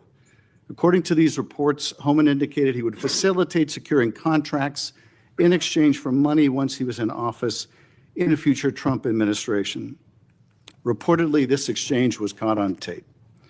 Rather than pursue this investigation without fear or favor, the department and the FBI under your leadership or that of your predecessor before you confirmed quietly shut it down. Once news broke, your deputy and FBI director issued a joint public statement confirming that the Trump administration closed the investigation. White House Press Secretary Caroline Leavitt denied Homan took the $50,000, telling a reporter, quote, "Mr. Homan never took the $50,000 that you're referring to, so you should get your facts straight." So today I hope you can help us get our facts straight. Was that true, what the White House press secretary said when she denied Homan took the money? Did he take the money? Senator Schiff, as I stated earlier, I was not in office. I was not confirmed when that was handled. So does that mean Deputy Attorney General Blanche and Director Patel said that there was no evidence that Tom Homan committed a crime. Yet now you're putting his picture up to slander him. No, I'm putting, his picture up showing an interview he gave with, I think, Fox, in which he was asked explicitly about these allegations that he took a $50,000 bribe, and he refused to answer. He said he didn't answer the question whether he took the money, so I'm asking you the question. Did he take the money? Senator Schiff, I answered that question multiple times. And frankly, Well, I don't think, with respect, I don't think you did. But in case I just didn't hear you, what is the answer? Did he take the money? Senator Schiff, that happened prior to my confirmation as Attorney General. I said that. Do you know, sitting here, whether All he I took the money? know is that Deputy Attorney General Todd Blanche and FBI Director Patel said there was no case. And Caroline Leavitt is one of the most trustworthy human beings I know. So And, was she? Senator Schiff, Was she if right? you worked for me, you would have been fired because you were censured No, by Congress for lying with your We can egregious stipulate to, you can stipulate to all your personal attacks on the Democratic members of the committee. personal attacks. You've been attacking my FBI director. You've been attacking my office. You've been attacking. What we're interested in, Borders are. What we're interested in is the answer to these oversight questions. Want your So no, you were oversight. asked You you were want asked your by 5 my minutes of colleague. fame You were asked by my colleague. attacking good people. Regular order, Madam Chair, so I can ask a question. You were asked by my colleague from Vermont whether you will support providing a video or audio tape, if it exists, of Mr. Holman taking $50,000 in bribe money from the FBI. Will you support a request by this committee to provide that tape or tapes to the committee? Yes or no? Senator Schiff, you can talk to Director Patel about that. Well, I'm talking to you about it. You're the Attorney General. This will be your decision. Will you You support? don't have to tell me what is my decision Well, and what is then- not then- my decision. then- I and said you- and you you can don't talk have to to- Director you don't Patel. have to try to- You think you you've don't got a have to- gotcha with Tom Homan, our Excuse me, border czar, excuse me, you who's don't have- been out there excuse me. fighting for our country Madam since Chair, Donald Trump took office. What's up, CKJ3? Order, please. And you don't have to defer to the FBI director to pass the buck. So I'm asking you, will you support a request so that the committee, or indeed, I believe the American people should be able to see that video or audio tape? Will you support that request? Will you apologize to Donald Trump So for I trying guess, to I guess impeach the him answer is you won't support that after request. you now know that So Joe let me- Biden tried to let me cover up do Hunter this. Biden's involvement with Excuse me, Ukraine? let me do this, because I think it's valuable that the American people. Yeah, well, get a you know sense what? Of what you've You refused don't to get answer enough today. fuckery on this panel. So these Might are as well let the just some of the politicians questions do you it. refuse to answer, or have answered with personal attacks on members of this committee. You were asked whether you consulted with career ethics lawyers, as you promised you would do during your nomination hearing, when you approved the president receiving a $400 million gift from the Qataris. You refused to answer that question. You were asked who or what role you may have played, or who played the role in asking that Trump's name be flagged in any of the Epstein documents gathered by the FBI. You refused to answer that question. You were asked whether Holman kept the $50,000 bribe money. You refused to answer that question. You were asked whether Holman paid taxes on the $50,000 bribe money. You refused to answer that question. You were asked, did career prosecutors find insufficient evidence to charge James Comey? You refused to answer that question. You were asked, how are military strikes on these boats in the Caribbean legal? And you refused to even answer that question. Well, You were I don't know, asked- CKJ3. Excuse me. You were asked. My, in my opinion, once you sign the check and you put it in an envelope, lick the envelope, close it, put a stamp on it, and drop it in the mail, it's really no longer your money. It is public money. So, it's always made me wonder why people, always say, like, to a cop, my tax dollars pay your salary. Well, no, actually your personal money that you owe to the government, it's public money now. So, I mean, if you want to approach it that way, I think that people, once you sign that check, it's just not your money. It should be framed a different way. Super chats are a bit different. Did you discuss indicting James Comey with the president? You refused to answer that question. You were asked, did you approve the firing of antitrust lawyers who disagreed with the Hewlett-Packard merger? You refused to answer that question. You were asked whether you support a restoration fund for violent insurrections to attack the Capitol on January 6th. You refused to answer that question.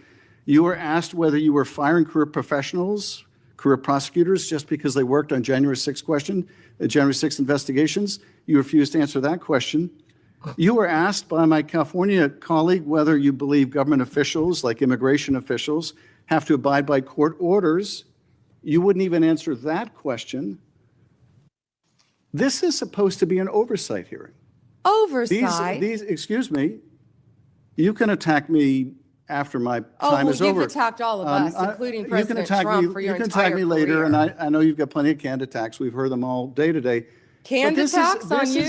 This is supposed No one to needs be, a canned excuse me, attack excuse on me, you. regular order, Madam Chair, I'm trying to speak. This is supposed to be an oversight hearing of the Justice Department. And it comes in the wake of an indictment called for by the president of one of his enemies. This is supposed to be an oversight hearing, and it comes in the wake of revelations that a top administration official took $50,000 in a bag, and this department made that investigation go away. This is supposed to be an oversight hearing when dozens of prosecutors have been fired simply because they worked on cases investigating the former president. This is, and now What the about current the president. fires in California? And Do you this care is about that, supposed to Senator be, Schiff? this is, excuse me. See, this is supposed to be an oversight hearing. I start losing respect for Pam Bondi. I actually did think she was fairly smart. Now, this is a fucking Senate Judiciary Committee where they're doing oversight over the Justice Department. Why the hell is she bringing up fires? What the hell does that have to do with a Senate Judiciary Committee? She's just yapping at this point. In which members of Congress can get serious answers to serious questions about Are the riots in LA serious? About the cover-up of corruption, about the prosecution of the president's I love the way enemies. he's just ignoring her. He's And not even looking at her. When will it be? When will it be? Your entire When will career, it be that the frankly. members of this committee on a bipartisan basis demand answers to those questions and refuse to accept Clearly, you're a failed lawyer refuse because to you don't accept, understand when excuse someone me, can and cannot refuse answer to a accept question. personal Look at her. slander as an answer to those questions. Personal slander. With Will that, you Madam apologize Chair, to Donald I Trump yield for back. slandering him? He's not Personal even looking slander. at her. Senator. May I ask unanimous consent, Madam Chair, to introduce into the record the statement of 1,000 former Justice Department officials who warned that the Comey indictment is a democracy-threatening abuse of power. May I also request unanimous consent for the introduction into the record of 282 former career officials at the Justice Department raising an alarm who were voluntarily or involuntarily forced to leave the department because of improper actions taken by the Department of Justice. May I introduce with unanimous consent the Justice Department manual that talks about when initiating and declining charges are subject to impermissible considerations. And finally, Madam Chair, may I introduce the letter from Michael Ben-Ari, a career counterterrorism prosecutor, DOJ, a letter he nailed to his door, which concludes by urging officials to do the right thing for the right reasons, to follow the facts and the law, and raises the alarm that the decision to remove experienced career officials from U.S. attorneys' offices, the FBI, and critical parts of DOJ undermines our country's abilities to counter terrorist organizations, malign nation-state actors, and countless others that seek to harm our nation and its citizens. And he believes that the priority is prosecuting the president's enemies or are you admitting rather than Bondi, protecting Ms. the Bondi, country. one moment. May I have unanimous Are you consent to enter entering these that into the record? Without objection? Thank you. I yield back. Senator Brett. Senator Moody, may I clarify one thing he entered in the record?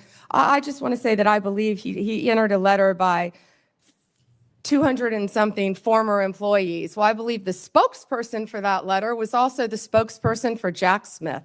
Senator Brett. Thank you, Madam Chair. General Bondi, I want to talk to you about the next generation. I want to talk to you about our kids, people who don't have a seat at the table but need us to fight for them tirelessly. When you look at this, I see a couple of different buckets of ways that bad actors are taking advantage of our children, and in some of the most extreme situations, we lose that child, whether to death or to self-harm. And I think we owe it to them to do something about it. So first is social media. Tell me, what are you doing? I have sat across from a number of parents who have talked to me about their child either falling victim to sextortion, different schemes that are online. We also know that there is an element of human trafficking that comes here. Let's start with social media. What are you doing to hold bad actors accountable, to track them down, and to keep our kids safe? She's investing in TikTok. Senator, first, thank you for bringing that up. This, I believe, is what an oversight hearing should be about. Thank you. Not yell, oh, he's gone already. He comes in and leaves. This is what an oversight hearing should be about, trying to help parents and children. See, this is bullshit. Okay, she's there to answer questions. What she thinks an oversight committee should be really isn't her business. She's not a senator. She is a witness. Okay. And this is where Republicans and Democrats, I'm sure, this is why no one has respect for Congress. Okay. A witness needs to act like a witness. And apparently these senators are so afraid of Donald Trump that they can't keep his cabinet secretaries in line. This is a problem. Online. Yes, Director Patel has been doing a great job. The FBI, we have an entire unit. Not only that, our National Security Division is working internationally. Well, and I want to talk about that too, because I think a lot of this comes from overseas. Yes. And so whether it's these schemes, this extortion schemes, et Yes. cetera, it's happening off our shores. How are you connecting the dots there? And then additionally, let's look at human trafficking. And you find a number of times people are lured into this from posts on social media. I believe that that is a global trafficking ring. I would like to speak to what are you doing to make sure that you're holding those people accountable and getting to the bottom of it, finding bad actors and making sure that we're keeping these children safe. Senator Britt, we have made countless cases around this country, and many of them have involved global international defendants. In fact, we've been extraditing some of them back. As many as we can get, we're bringing them back to this country. That's how we're holding them accountable and locking them up for as long as we humanly can lock them up. And Director Patel, our National Security Division, have been working tirelessly on that. We have entire units working on that. I think the most You feel like you've made better strides than we saw over the last 4 years? We have made incredible strides. I'm sorry, I don't have the statistics in front of me, but yes, we have made, I'll I would love provide to those get to you. those from you. I want to make sure that we are doing that. I also obviously have worked diligently alongside Senator Blackburn and so many others to put the proper guardrails in place when it comes to social media to prevent these things from happening to our children, allowing them to still thrive online, but knowing the threats that are out there, it is incumbent upon us to actually do something about it. So I hope that those different pieces of legislation that would help keep kids safe, help give you additional tools, I hope that this body and ultimately Congress will take those up. Can I add something to Yeah, that? sure. That parents also, I always say your child has no right to privacy on the internet. And parents need to monitor what their kids are doing. Now, we all know that even elementary kids, school kids, so many of them have cell phones. Because they're at school, they're latchkey kids, they're riding the bus home. So many children have cell phones, but parents, you have to monitor. There are safeguards you can put on the phone, but you have to monitor I also what your think kids that- are doing on the internet. I as do well. think that there is some accountability that needs to be held even with social media providers. Absolutely. Because I know that, for instance, we had a judiciary subcommittee hearing where we heard from parent after parent whose child had, bought something online that they thought to be maybe a different type of drug. It was laced with fentanyl. They died. If that was happening on a storefront and a small business in America, we would shut that storefront down. We must do more to hold not only the bad actors online, but also the people who allow it to happen accountable. And I hope that you'll commit to work with me on that. I wholeheartedly agree. Thank you, So Senator. staying in that vein on parents, looking at illegal gaming across, again, this is a global thing, offshore illegal gaming. We have found that young men in particular have been targeted when it comes to betting and being involved in this legal gaming. We're finding that through whether it be advertisements or things that are directly targeted to get them addicted and get them pulled in and addicted on that. When it comes to illegal gaming, will you commit to me to taking a look at what is exactly happening offshore and also how they are utilizing different spaces to actually go after our children, getting them addicted and ultimately pulling them in? Certainly, and I'm also sure the FBI would welcome working with you. Wonderful. And then last but not least on that same vein, and you touched on it earlier when one of my colleagues asked you about this, but vaping. So if you're a parent and you're sitting here looking, Chinese vapes have, this is a real issue. You spoke a little bit about what you are worried will come next in this space. What are you doing to get to the bottom of that? And how are we going to make sure that these don't infiltrate our markets and ultimately don't end up in the hands of our children? What we've been doing is we have been going around this country and we have been raiding these vape shops. that are carrying these illegal drugs and shutting them down. And that's what Senator Kennedy and I were in Illinois doing. We were announcing that arrest. It was a massive arrest of illegal vapes from China, mainly coming in through China, laced with THC. Back to the, I was just saying that back to the child predators.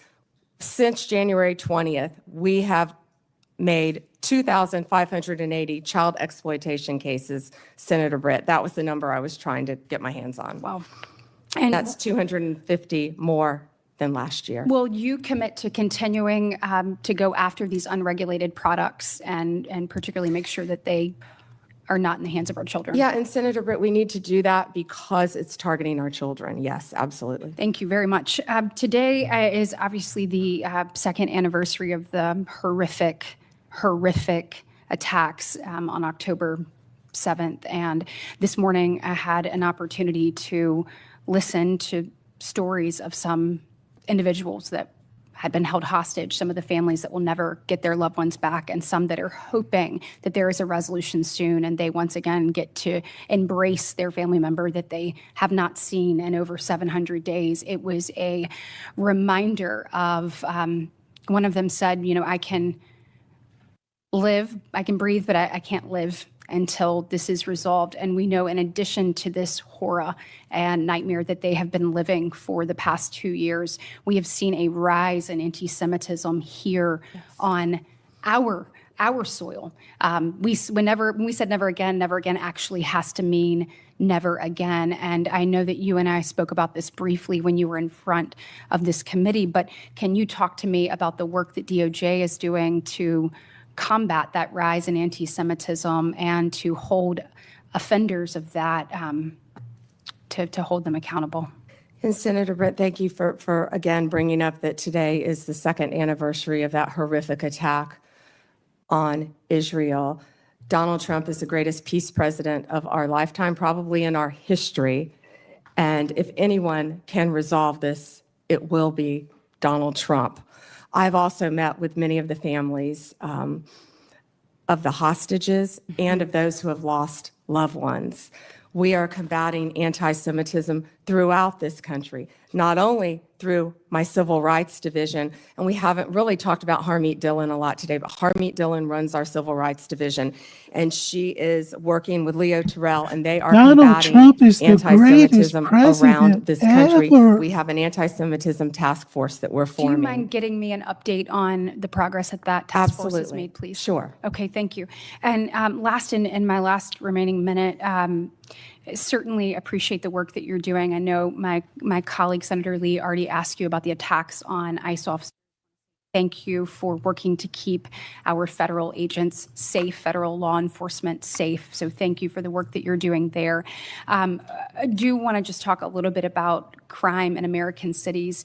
We had a horrific event occur in Montgomery, Alabama over the weekend, and 14 people, 2 people are no longer with us, and 12 people injured.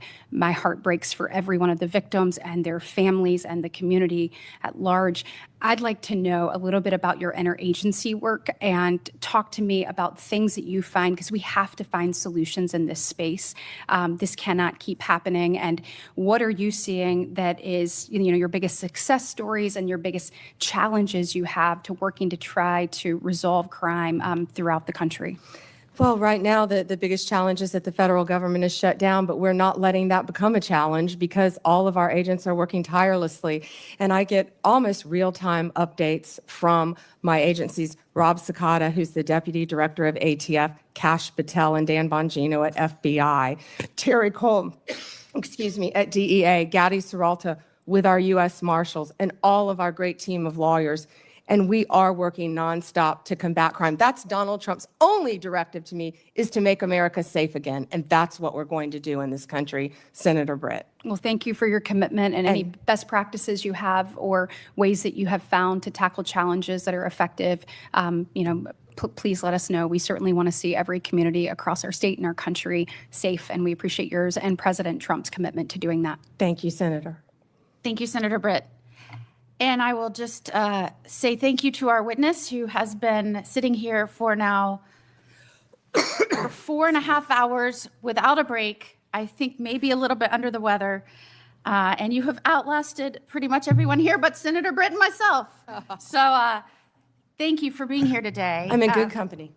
Well, certainly. All right. Well, enough of this bullshit.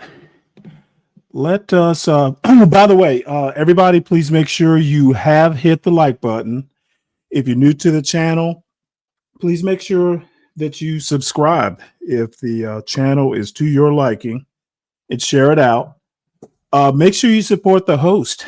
It is Wednesday, and the Sovereign Beer Fund is open for donations and or investments. So bear that in mind. I don't really have an idea for a Saturday show, but I'm open to it if anybody has any good ideas. And let's see, is that all the housekeeping? Oh, if you happen to catch this stream after the live, if you catch a replay of it, feel free to leave a comment or two. I tend to answer them because I don't get a lot of them. So feel free to do that.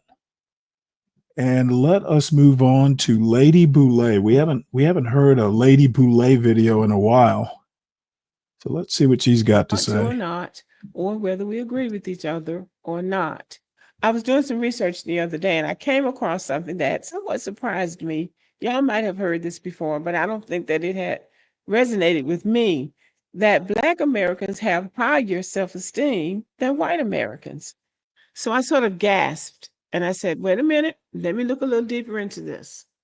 And I did. I went to the AI. Y'all know that I go to the Copilot. And this is what the Copilot said.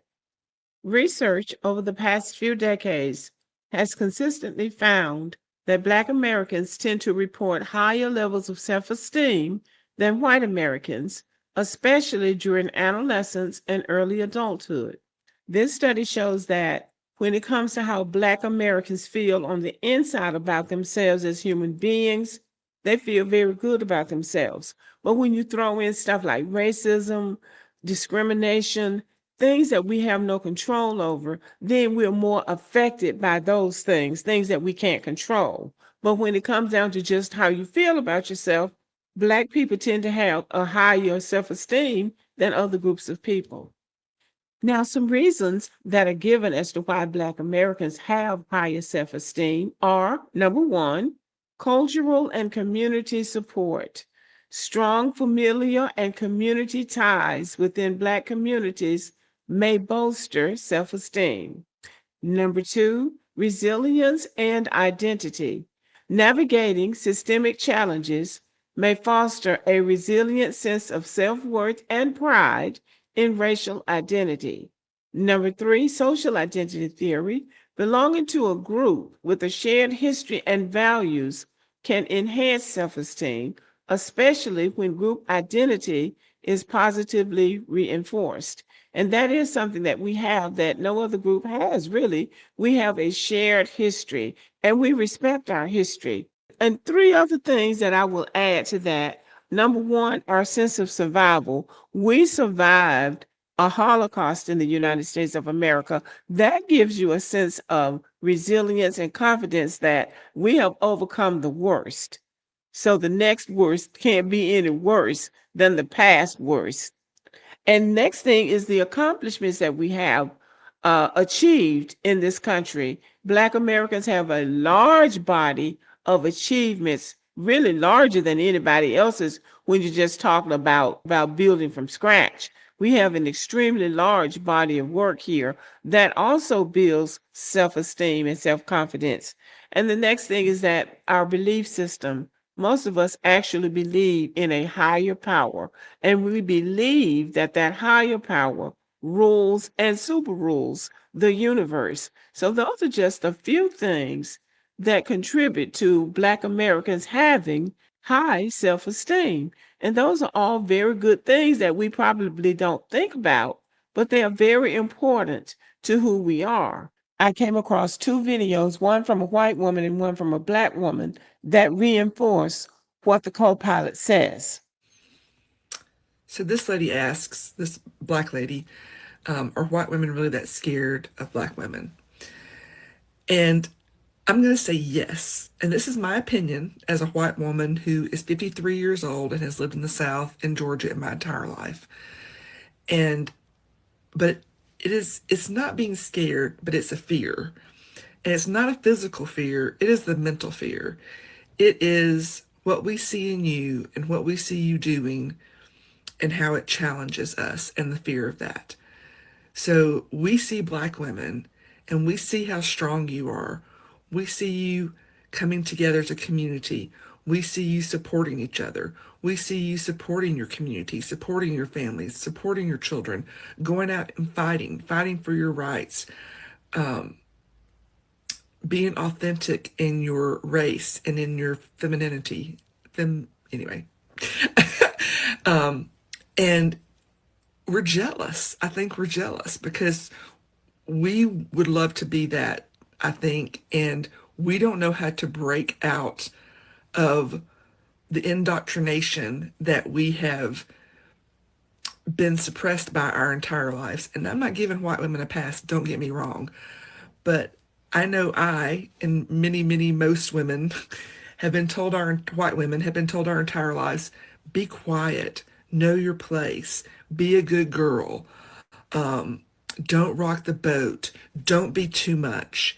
And when you are any of those things, you are ostracized because you have rocked their boat. And that is what black women are. You rock our boat, our mental boat, because you challenge us to look at how we are deficient and not living in our truth, and it makes us uncomfortable. And people don't like to be uncomfortable. And it makes us start to question ourselves, and people don't like to question themselves. We would rather live in our little bubble of white supremacy and what we know and comfortableness. I know it's not a word. Than a lot of people would, white women would, rather than challenge themselves to grow and know more, because it's easy. Doing the work is hard. It's really hard. I've been doing the work the past several years, and it's hard. It is hard admitting some truths about yourself and some truths about yourself as a white woman. So yeah, I think that white women are scared of black women because you challenge us in that way, and a lot of us don't like it.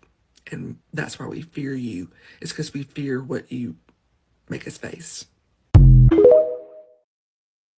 By admitting that white women like her, and there's many of them like that, and I'm not saying all of them are that way, but by admitting that they don't have the courage to be their authentic selves leads to lower self-esteem. I remember having I actually, when I first heard this, I was like, well, apparently, whoever is determining that blacks have such high self-esteem have not talked to John Galt or CT. Gee, I wonder why. I would love to have I would love to have their comment on this. Hey, you know what though, Fred? I don't really care that she's fat. Let her be her proud self. You know what? She's just I don't know. Maybe it's just my age. A lot of times I'll look at someone like her and I won't even think that she's fat. I'm probably more interested in what she has to say.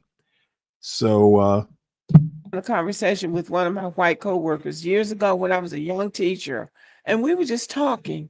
She had just gotten divorced, and she was talking kinda about like her making hair, ends though. meet and not being able to reconcile certain things with the ex-husband. And I just inadvertently said to her that my daddy taught his daughters that our number one responsibility was learning how to take care of ourselves. And she said, I wish somebody had told me that. She's right. White women are allowed to live in a bubble where we aren't. We have to face reality.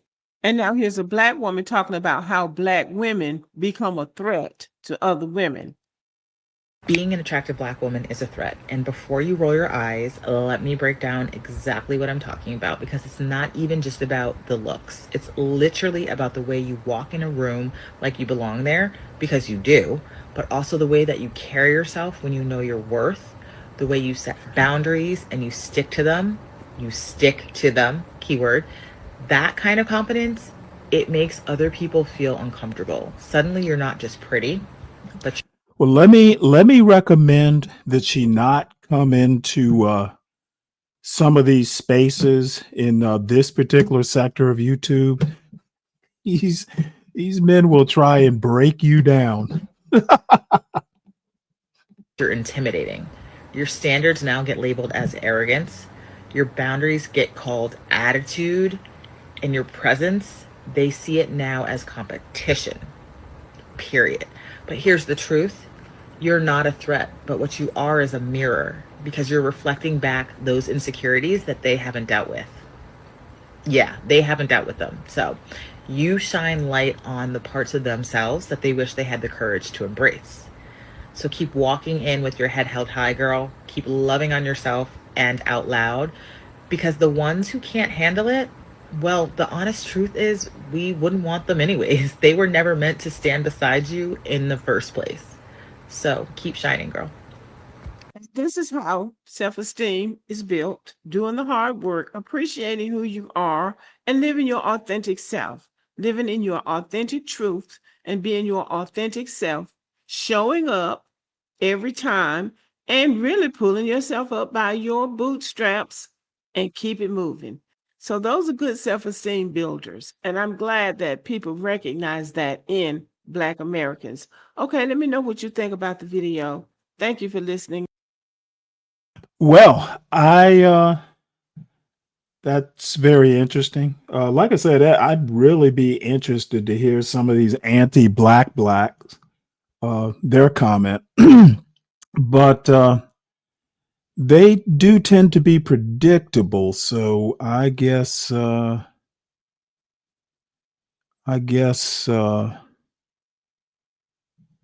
probably already know the answer. All right, let's see, where do we go next?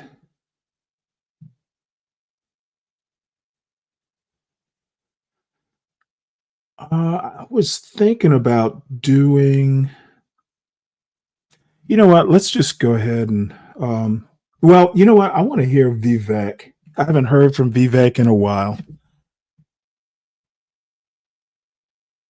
Joining us now is the next governor of Ohio. Congratulations to my friend and great patriot, Vivek Ramaswamy. Vivek, welcome to the program.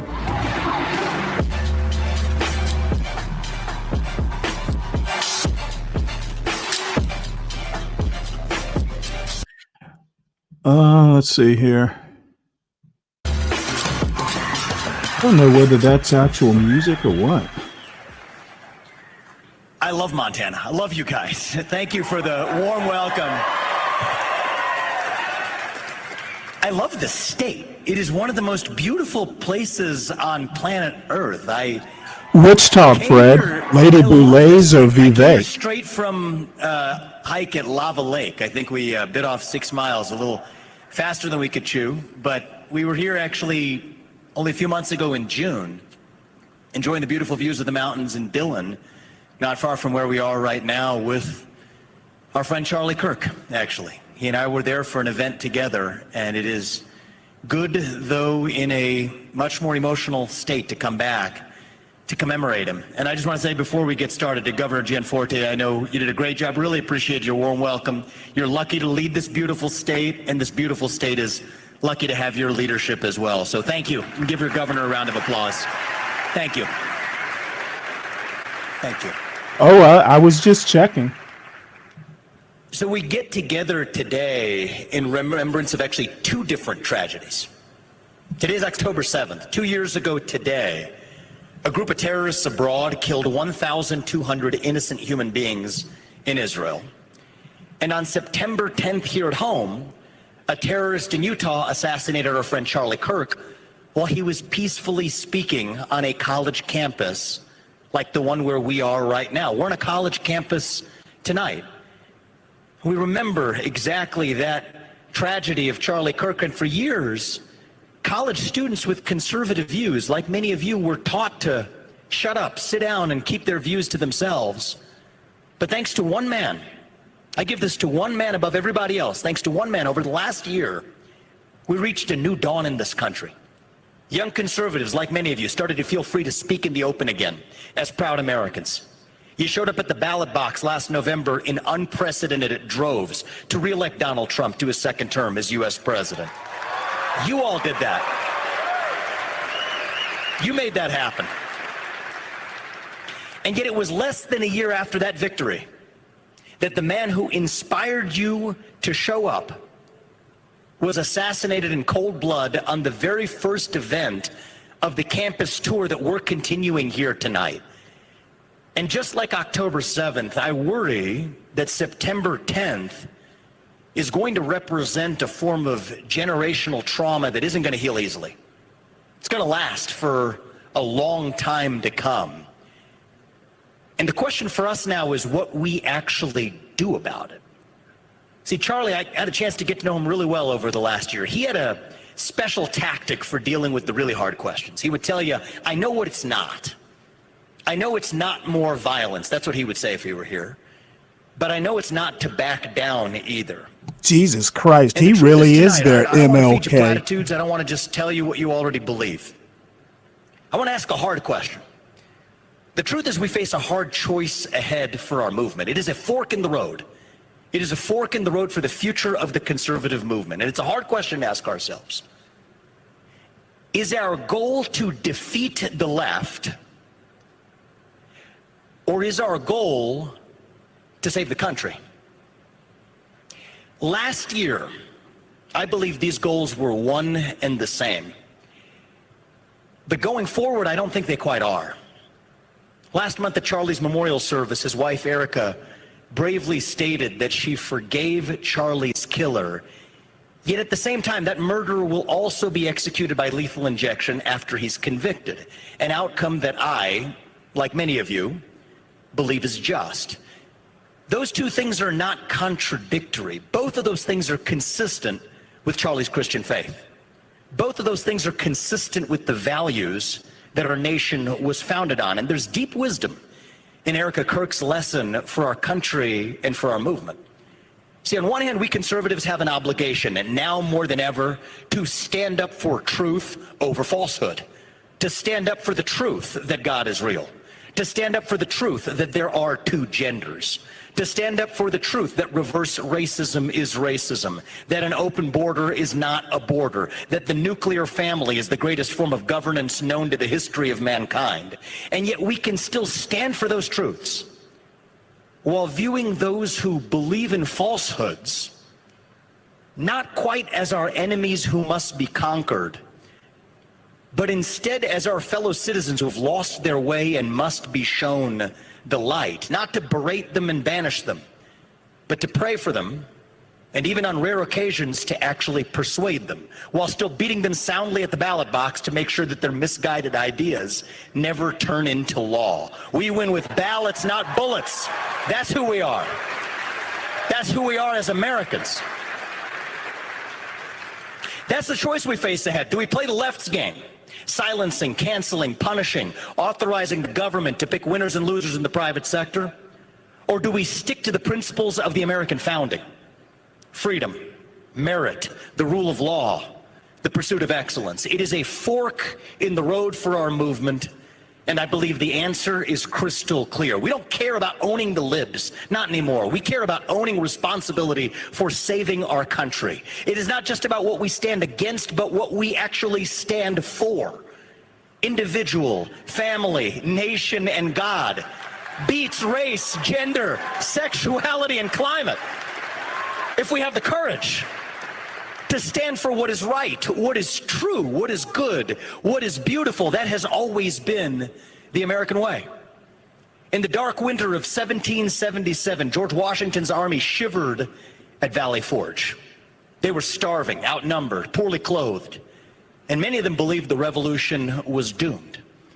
What kept them going wasn't hatred of their enemy, but their belief, their conviction that they were fighting for the ideals that would spawn the greatest nation known to the history of mankind. And you know what? Charlie Kirk had that same conviction. He used to say again and again that the greatest weapon against lies is not censorship, it is truth spoken with courage. He practiced what he preached by stepping into the lion's den of college campuses, handing the microphone to his fiercest critics, and then daring to win the argument. That was Charlie's Valley Forge. And even when the bullets came at him, he was still fighting with words, not weapons. That is the beauty of his legacy. We have to remember and respect that, not just as conservatives, but as Americans.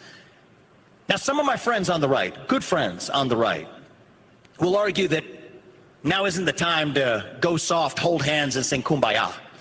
If we don't utilize the levers of power now, if we don't stamp out toxic dissent now, if we don't rectify the country now, then we never will.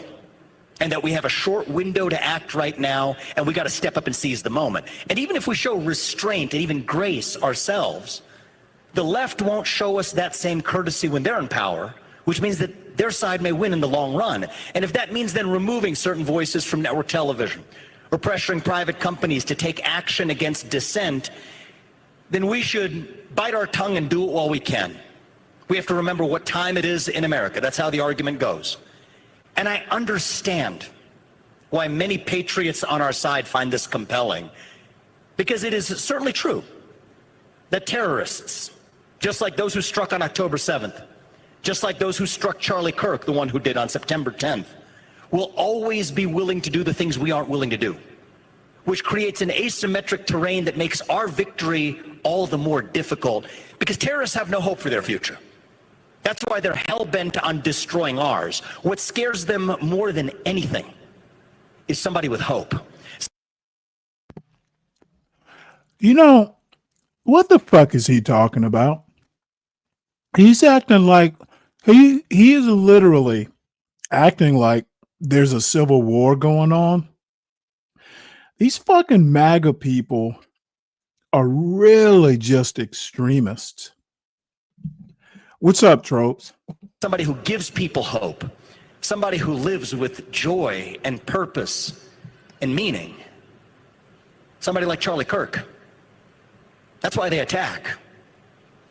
So how do we respond? Do we turn around and fight the Pharaoh on the shores of the Red Sea?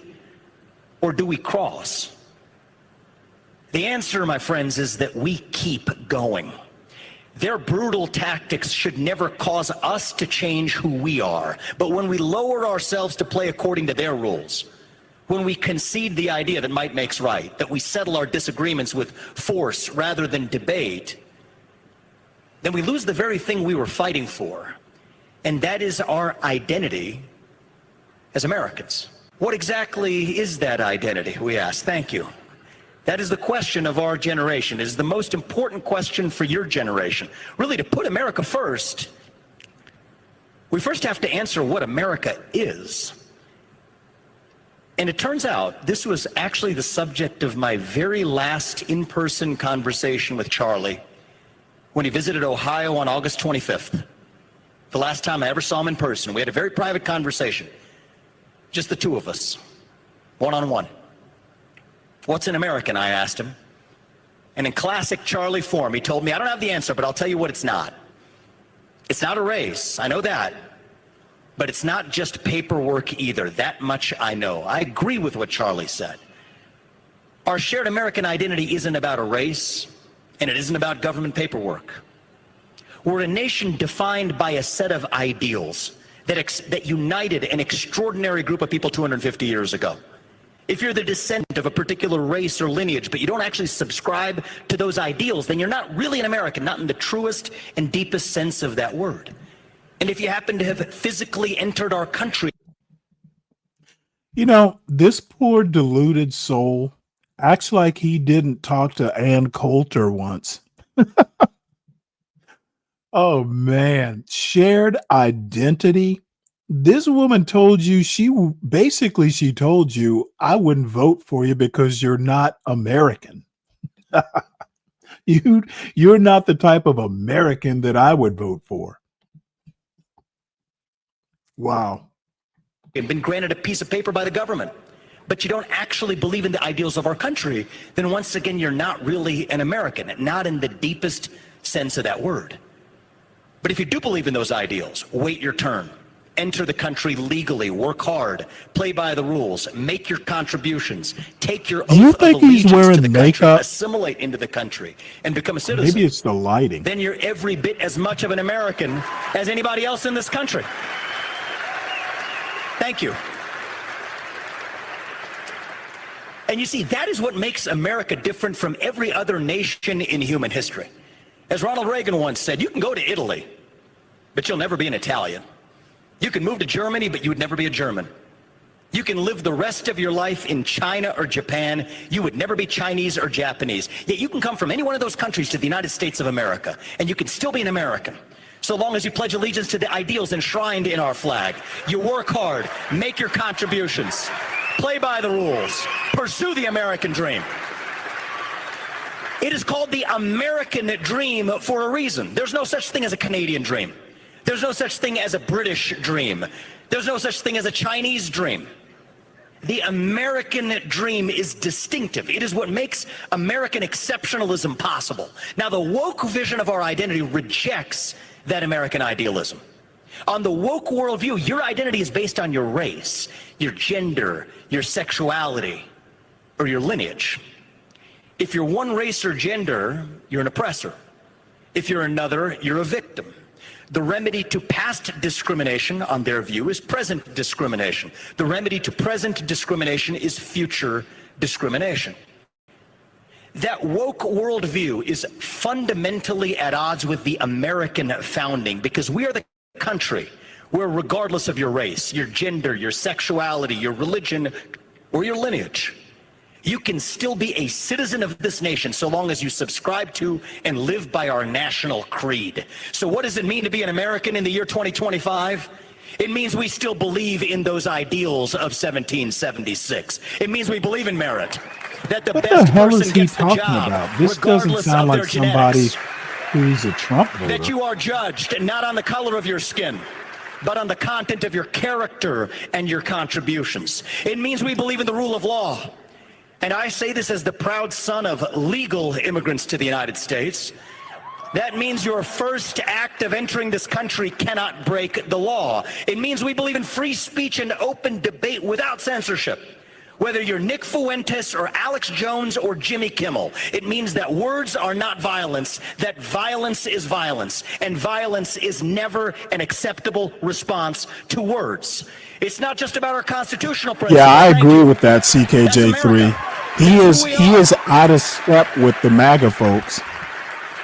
It's about our Constitution, but it's about even more than that. It's about a culture that is Constitution, distinctive to our nation. smonstitution. It means we believe in accountability. It means that we are courageous, that we're brave, even heroic, when called upon to serve our country, that we take bold risks. Sometimes we fail, but we still pick ourselves up and do it again. It means we don't view that hardship as the same thing as victimhood, because hardship from time to time is what teaches us who we really are. It means that we're ambitious to achieve the things that we were taught to believe were impossible, from landing on the moon to landing on Mars. It means that just like our founding fathers, we are deeply curious about the world that we inhabit, and that it is our manifest destiny to lead it, not for our own sake, but for the sake of history and posterity. It means that we believe the legacy of our founding fathers is immortal. It means that we believe the soul of the United States of America is immortal. It means we believe that America's purpose in the world is immortal, and that we have a moral mandate to preserve it. That is who we are as Americans. That was the spirit that Charlie Kirk tried to revive on college campuses like the one where we convene tonight. That's what he fought for. And if we're being honest, we've lost our conviction in that American dream. And for Gen Z, I can understand why. Right now, it feels like the job market feels like an illusion to young college graduates who face a tough job market with debt on their shoulders. Home ownership feels like an illusion to young workers who feel like they've done their part, but still can't get ahead. Free speech feels like an illusion when you watch the people who share your viewpoints assassinated in cold blood for expressing them. I understand why many of you feel jaded. You elected Republicans, the side that I traveled across this country last year to campaign for, the side that Charlie Kirk traveled this country to campaign for last year, to deliver you an economic path back to success, a real path back to the American dream. And I'll be the first to say this. That is up to us to deliver to you. And if we fail now, we've got nobody left to blame but ourselves. I say that as somebody who's running for governor of my own home state of Ohio next year. That is the standard I want you to hold me to. We expect that. That's on us. But in the meantime, don't be cynical about our country, because it's still the last best hope that we have on planet Earth. There is nowhere else in the universe left to escape. The United States of America is still the last best chance in human history of a place where you could pursue your dreams and speak your mind, where you work hard, play by the rules, live a good life, and dream for an even better life for your kids, where you get ahead with your own hard work, your own commitment, your own ingenuity, and your own dedication. Are we imperfect as a nation? Sure we are, because we're a nation of human beings and not gods. But I would rather live in a country that has ideals and falls short of them than to live in a country with no ideals at all. So it is time for us to now roll up our sleeves and revive a new American dream in this country, a new American dream where we celebrate success over victimhood, a new American dream where we bring down the cost of housing by building more homes, a new American dream where the best person gets the job regardless of their skin color. A new American dream where if you work hard, you can afford to live a good life for yourself and for your family. A new American dream where every kid in this country gets the world-class education that is their birthright as an American. A new American dream where you can speak your mind in the open without somebody putting a bullet in your neck. A new American dream where you can walk into downtown of your city without looking over your shoulder for fear of being assaulted. A new American dream where you can disagree with your friends and still get together with them at the dinner table. A new American dream where we are no longer a house divided, but a nation united. Has Vivek been out of the country the past 8 months? I wonder what America is he talking about?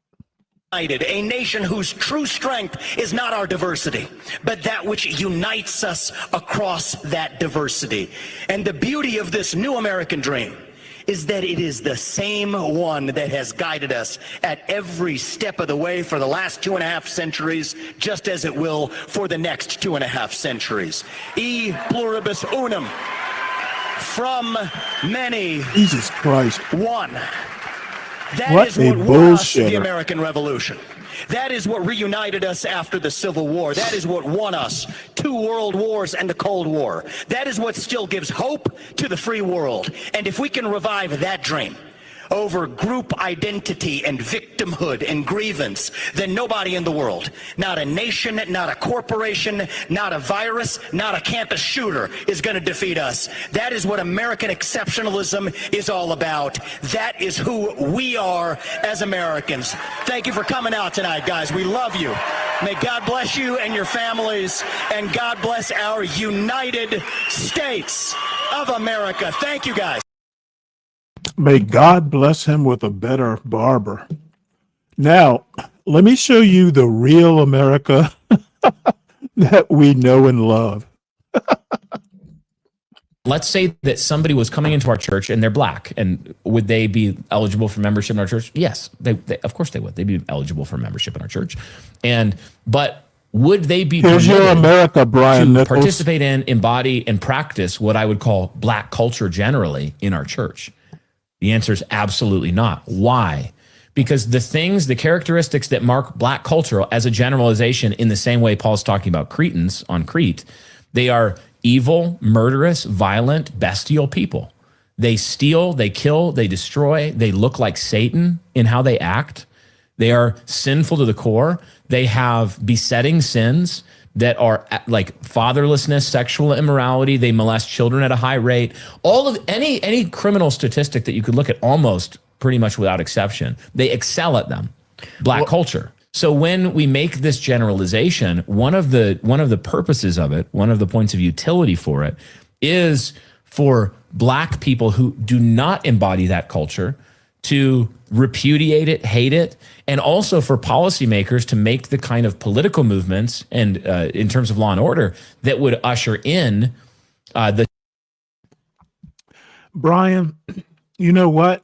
At the end of the show, remind me. I'll go in and see if I can find this guy's church. Maybe you can go celebrate one Sunday with him. Change over time of that culture. One of them would be something like, I tweeted about this, the law of Moses in Deuteronomy 21 concerning a rebellious child. If 5 to 6% of black, So black people are like rebellious I think it's something like children. 5% of black males are murderers. Think about that. Yeah, 5% of young Africans are committing the bulk of the murders. So if you had 100 black men in in America, a room, even just, I think specifically, if you had 100 black men in a room, 5 of them would have committed murder, which is a lot, quite a few. well, and as Matt Walsh pointed out, Hey, CKJ3, would you like to sit down and have dinner with these two gentlemen that you would probably disagree with? Who wants to break bread with these two gentlemen, even though you might disagree with them? the actual number of blacks who are committing murder is more than whites. Whites, and whites are significantly greater. 60% compared to 13% Percentage of the population, yeah. So if you take that, then you took a law like Deuteronomy 21, which is a just law that God enacted through Moses. The law was that if you had a rebellious son, you have. See, this is the problem. This is like the white John Galt.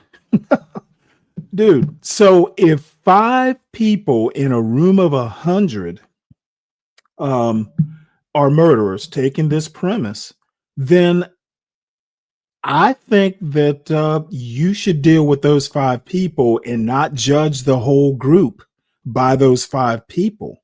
Okay, that is the main problem with this. People don't judge white people by the number of pedophiles they have in their population.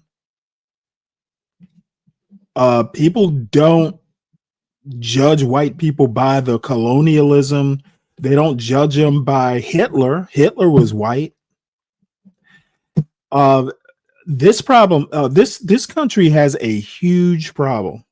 Part of it, well, all of it is race. America is a fundamentally racist country. And where we're actually failing is parenting, and parents need to be teaching people like this gentleman here. Number 1, get a better haircut. And number 2, how to think critically.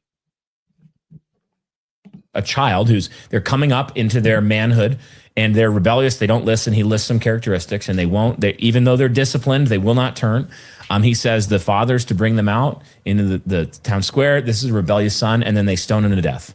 They kill him. And an armed robber would certainly be one of those. Oh, absolutely. Armed robber, all the ghetto violent culture. crimes. Basically, take ghetto culture. It would describe this to a T.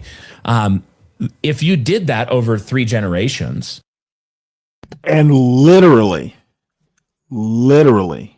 not realizing that, quote, ghetto culture, even fucking Thomas Sowell said that, quote, ghetto culture didn't evolve in a test tube. Okay, ghetto culture is as much American culture as WASP culture is. This is why problems don't get solved, because Americans tend to racialize behaviors. It's a huge problem. How much violent crime would you have A chronic in the problem, 3rd and 4th as a matter of generation? fact. Much less. What we've done instead is we've actually, with unjust weights and measures, we have wildly penalized whites for even virtuous acts in lawfare. And we have done everything because liberals have appointed blacks to positions of power and they're practicing ethnic and racial in-group preference. Like the several black women who were involved in releasing DeCarlos, the murderer in the Charlotte. I think 14 felonies. times. Yeah, something like that. His younger brother was a murderer in prison. His father was a violent criminal. Okay, so there's 2 sons and a father. If they'd cut that line off back the generation or two before, there's no DeCarlos to slit the throat. Okay, is he making a genetic argument or is he talking about a nurture argument? Again, no critical thinking, no specificity. Sounds like he's making a genetic argument.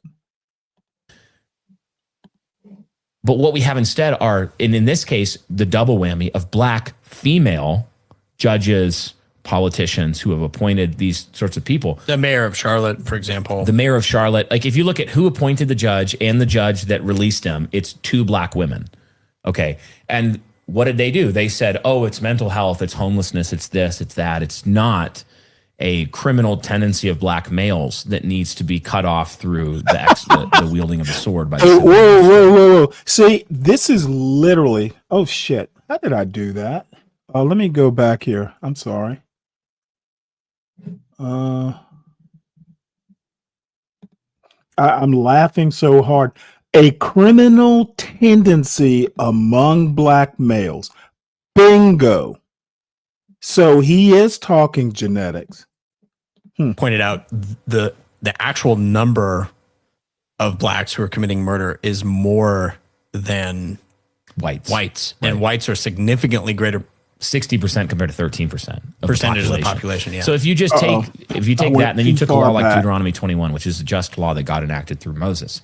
The law was a child they're coming up in characteristics and even though they're disciplined, they will not turn characteristics and even though their manhood and they're rebellious, they don't listen. He lists some characteristics and even though they're disciplined, they will not turn. He says the fathers to bring them out into the town square. This is a rebellious son. And then they stone him to death. They kill him. And an armed robber would certainly be one of those. Oh, absolutely. Armed robber, all the ghetto Violent culture. crimes, Basically, yeah. take ghetto culture. It would describe this to a T. If you did that over 3 generations, Hey, Rick, when they leave, how they much tend violent not crime to would say you have goodbye. in the 3rd and 4th generation? Much, much less. What we've done instead is we've actually, with unjust weights and measures, we have wildly penalized whites for even virtuous acts in lawfare. And we have done everything because liberals have appointed blacks to positions of power and they're practicing ethnic and racial in-group preference. Like the several black women who were involved in releasing DeCarlos, the murderer in the Charlotte. I think 14 felonies. times. Yeah, something like that. His younger brother was a murderer in prison. His father was a violent criminal. Okay, so there's 2 sons and a father. If they'd cut that line off back the generation or two before, there's no DeCarlos to slit the throat. But what we have instead are, and in this case, the double whammy of black female judges, politicians who have appointed these sorts of people. The mayor of Charlotte, for example. The mayor of Charlotte, like if you look at who appointed the judge and the judge that released him, it's 2 black women. Okay. And what did they do? They said, oh, it's mental health, it's homelessness, it's this, it's that. It's not a criminal Well, how do tendency you of know black the judges males that weren't needs to be elected? cut off through I mean, a lot of times, local judges, at least in my experience, local judges aren't generally appointed, they're elected. wielding of the sword by the civil magistrate.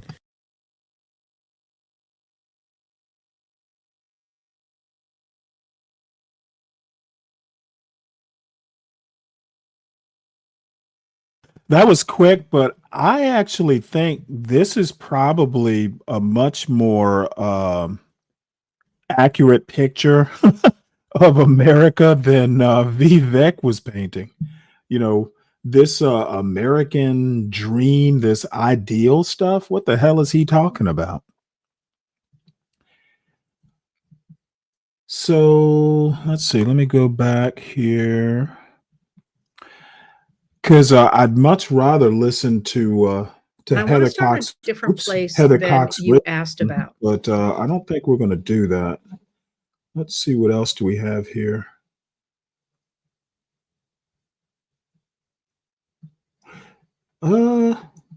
Here, let's listen to this. This is short.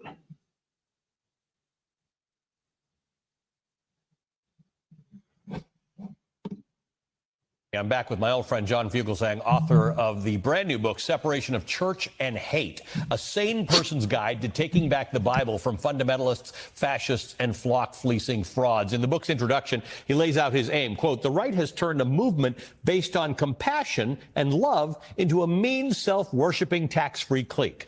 The intolerance of right-wing Christianity is what's driving young people away from religion. It's time to take the Bible back from the that is true. He does not come off as comfortable. You have a history in this. This is not foreign to you to write about the Bible and Christianity. You grew up in an environment where that was all around you. It was, yeah. My mother came from the South, and she entered the convent right out of high school. Wow.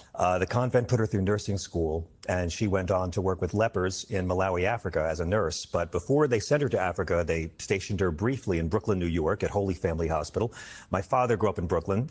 He became a Franciscan brother out of high school, wearing the Jedi robes and teaching history to Catholic boys. My father, the brother, met my mother, the sister, I like to say, when he entered the hospital with tuberculosis, fell madly in love with this quiet Southern girl in a nun's habit that he knew he could not have and had promised God he would never want. They became pen pals while she was in Africa for 10 years. He carried a torch. It's a long story, but after 10 years, he convinced her to leave the convent and go on a date. And they married 2 months later and tried to raise us to be progressive, free-thinking, sexually repressed Catholics. And I actually had a classmate in high school whose father, I kind of had the same story. His father might have actually been a priest, but yeah, his mother was a nun, and his father had taken some sort of holy orders, and they wound up, throwing off the frocks and getting married. So that happens in if you grow up Catholic, you will probably meet at least one person along the way who has John Fugelsang's history. I was raised, like so many, believing that Christianity was about the stuff Jesus in the book talks about. Yeah, he is an actor. I think he was in like New York, one of those New York procedurals. Welcome the poor, welcome the stranger. I mean, take care of the I think poor, he played take care a of the cop sick, in welcome one the of them or stranger, and something care like for that. those in prison. Against the death penalty. Forgive your enemies. Consistently siding with the underdog and the marginalized.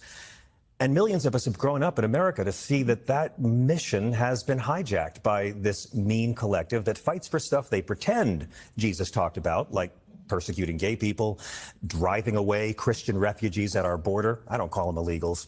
Criminalizing abortion, which the Bible never does. Abortions are legal and free in Israel right now because Jesus. Yeah, I think in the Judaism, you actually can have abortions, if I 2 recall. generations since Falwell and Reagan hit on the pro-life movement. We've seen 2 generations of Christians raised to vote against the stuff Jesus actually talked about in favor of stuff Jesus never talked about. And I got tired of seeing my parents' faith used as a cover for meanness. Yeah.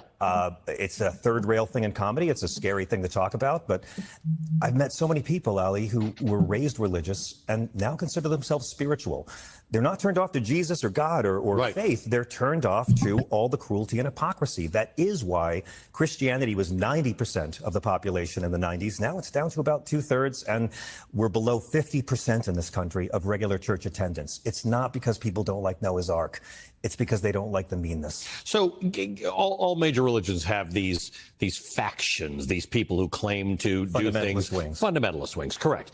I'm not puzzled about Russell Vogt because he says it. He comes out and says it. I'm kind of puzzled by how Donald Trump gets people to fall for this stuff, other than the fact that he made a Bible. Oh, no. Donald Trump did what they all do. First off, the fundamentalists, they'll always tell you about the minority that's coming. That's Christian nationalism. That's all authoritarian. Powerless minority going to come get us, whether it's Jews, whether it's trans kids, whether it's black people, women, whatever it is, different decade, different scapegoat. Donald Trump was able to get the right-wing Christians and the evangelicals to go for him, not by promising to do anything Jesus said. Have you ever heard him promise to follow the commandments of Christ and the evangelicals get happy? No. He promised them earthly power. He promised to put them first. He played into the persecution narrative that the fundamentalists of all religions thrive on. Well, you're the overwhelming majority. You control all the institutions, but you're a put upon minority, and it's time someone stood up for you. That's very seductive to people. Other presidents have always appealed to the better angels of our nature. Donald Trump didn't do that. He said, you're better than them, and I'm going to put you on top. The entire movement of Jesus is about humility, servant leadership. The last will be first. Don't put yourself first. You have to work to uplift the downtrodden and the marginalized communities. He sold them the exact opposite of that and said, you're better. That's this rapture stuff too. God likes us better. Spiritual people use religion Cork to become soakers? better people. I don't think I've ever Fundamentalists use heard that religion one to before. prove that they're better than you. And fundamentalists of all religions, and you've talked about this beautifully, I find that they have the same 5 traits. They're basically the same, but the more right-wing your religion is, doesn't matter, Hinduism, Islam, Judaism, women are always second-class citizens, the more right-wing it gets. Always the sex hang-ups, unless it's for procreation. Always violence is acceptable if it's our side doing it because God likes us better and the other side represents Satan. Fundamentalists always have a focus on punishment over healing. And finally, there's always that victimhood narrative that we get to do what we want because we've been so put upon. So we're allowed to ignore what our holy books say and be cruel because of what was done to us.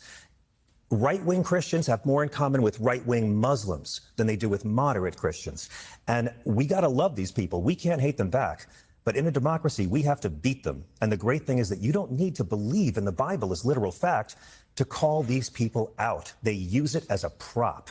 They do not fight. Jesus commands us to welcome the stranger on immigration alone. The God of the Hebrew Scriptures commands the Israelites to treat the alien as one of your own. This is hate. I mean, I'm not saying you should just let anybody into the country, but it's the criminalization of migrants, calling them illegals, that shows they don't really follow this holy book they wave around like a prop. All right. Well, actually, I like John Fusselgang. He's a pretty humorous person. Okay, let's see. Where are we time-wise? We're at 3 hours. Well, we're gonna have to watch this. Trump, I had initially I've been wanting to watch this. This brings back some memories. Not all of them good, not all of them bad.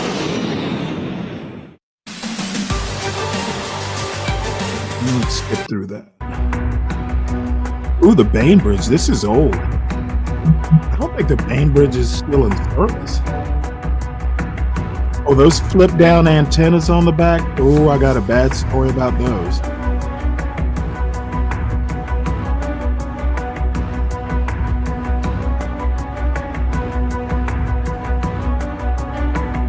How? The Bainbridge? Bainbridge can't still be in service.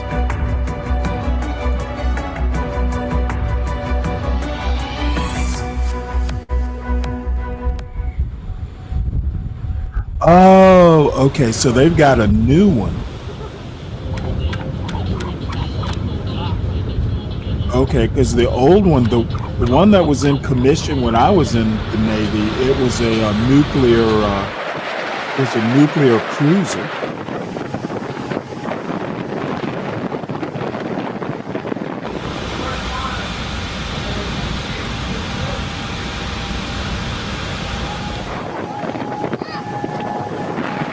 Oh, that can't be fun.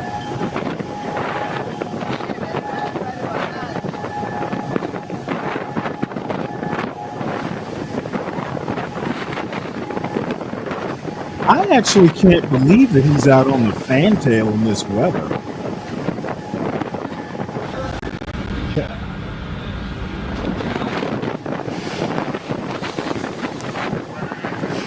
Hopefully they got him strapped in to something.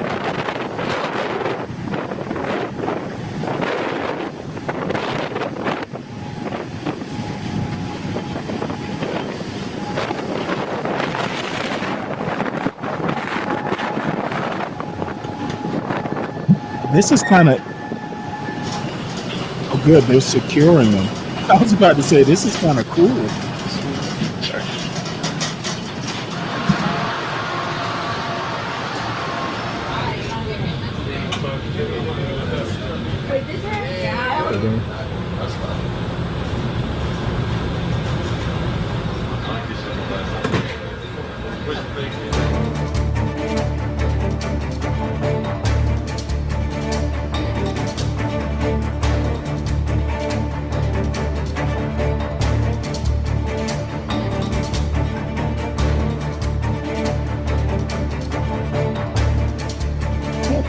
they're letting these kids out in this weather.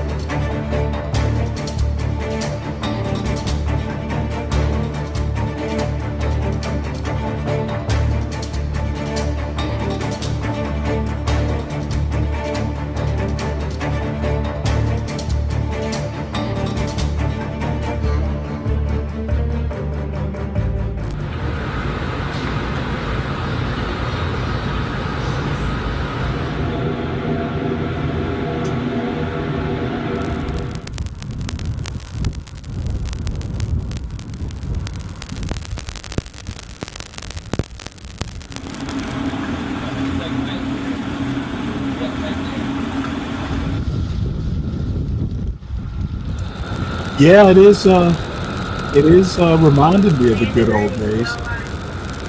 Except we didn't have women on destroyers back then.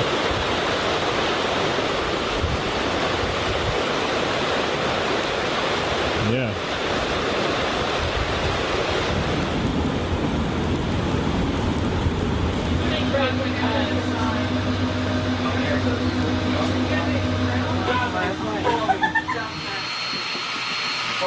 The firing valve that has been isolated is firing valve. Hey, oh, you man. Got your bottle on you will don every day. This fire drill.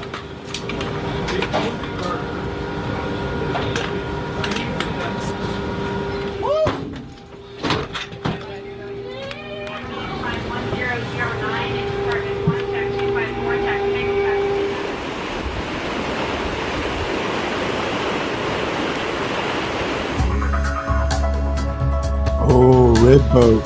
Those are fun.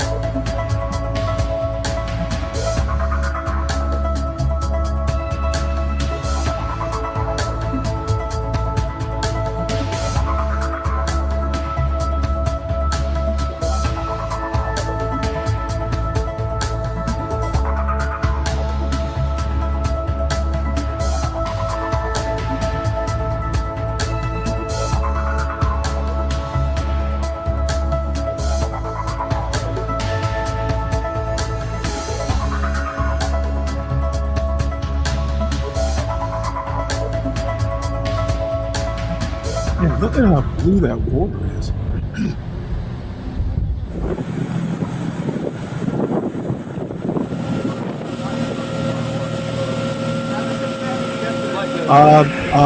Usually it was the vacates, I don't know, 50 or more miles off the East Coast.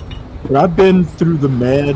I've been in the Red Sea and the Persian Gulf. You know, we spent a bit in the Indian Ocean, but you know, it's really just mainly Persian Gulf, Red Seas, U.S. Canal, Mediterranean, and Atlantic. No, no, we don't do that. Slick, nope. We have toilets on the ship.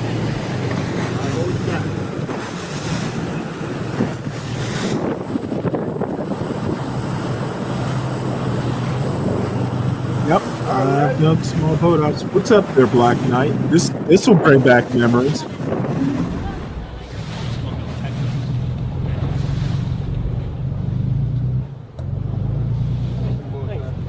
Hey, welcome aboard.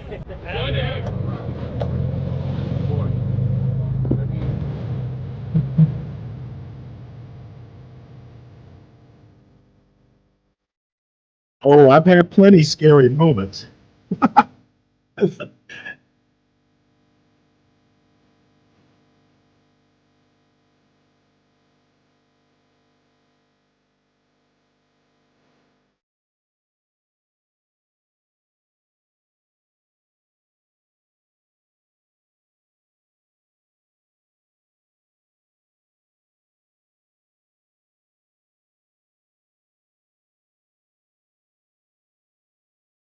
Yeah, this sort of stuff is actually kind of scary. Man, you are literally sometimes just feet, inches or feet away from some fucking major catastrophe. Just one little fuck up And on my last ship, my stateroom literally was right under the helo deck here. It was farther back towards the superstructure, and I slept on the top bunk, and I spent many a night, sound asleep while they were doing helo ops, literally feet above where I was sleeping, just a crash, and I'm gone. There will be no surviving. I was literally like probably maybe 3 feet below the actual helo deck. So you just learn not to think about it.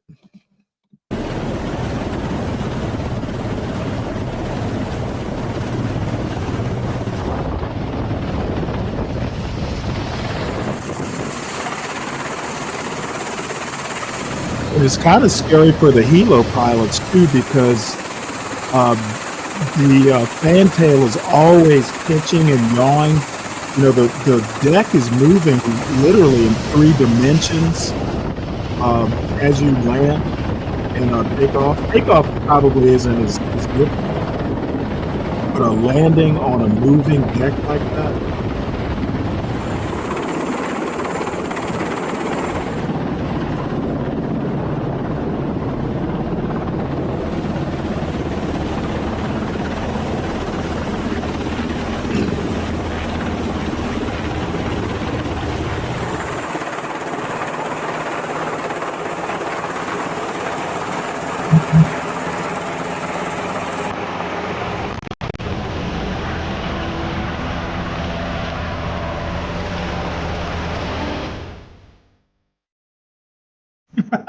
Is that what you call them? Adventures?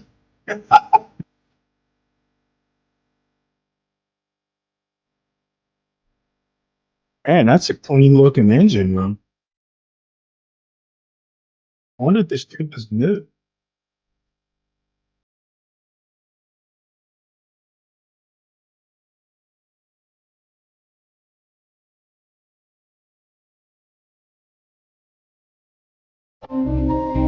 Those have got to be diesel engines.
Now it's very Wow. Just see a bit more.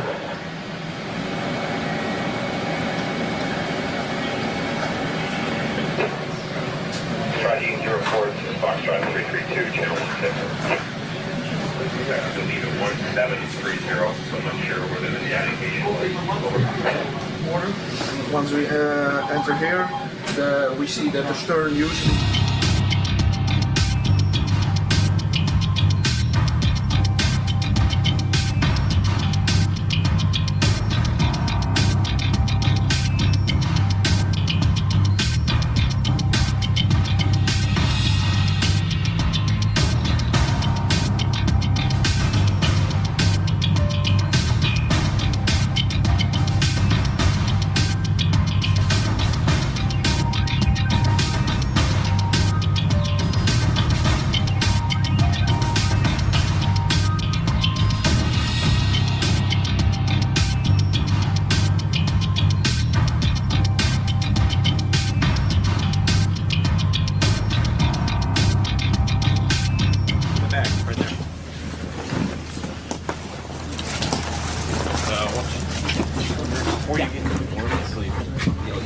Ice diving. Holy What they shit. cost with insulated. This one. Fuck that. You can put it in positive control of red diver. Go ahead and put red diver in the water.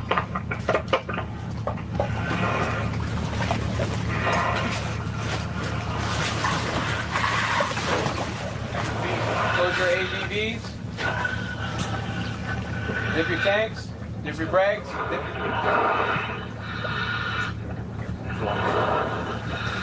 Did you guys hear that? Hey, can you guys hear me?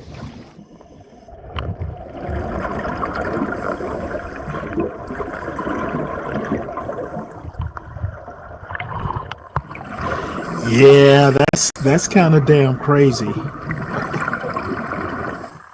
You are fucked if you need to surface.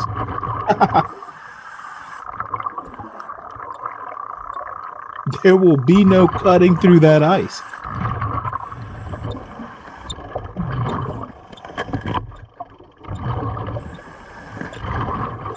Sling load torpedoes? Oh, what on earth?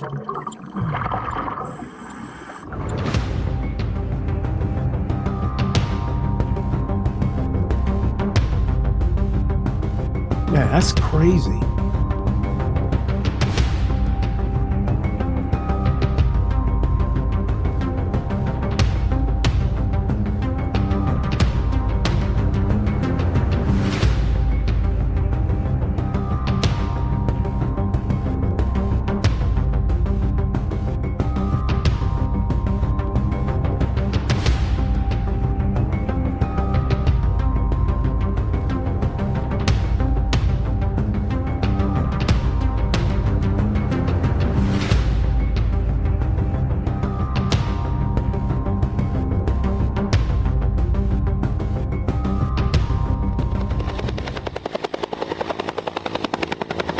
And what's the purpose of this?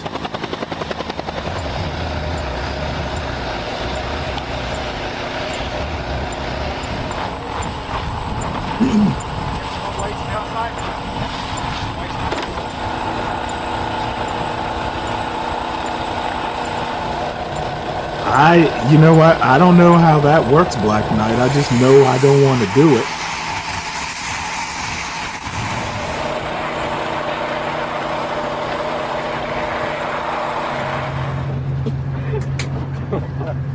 I'm just saying.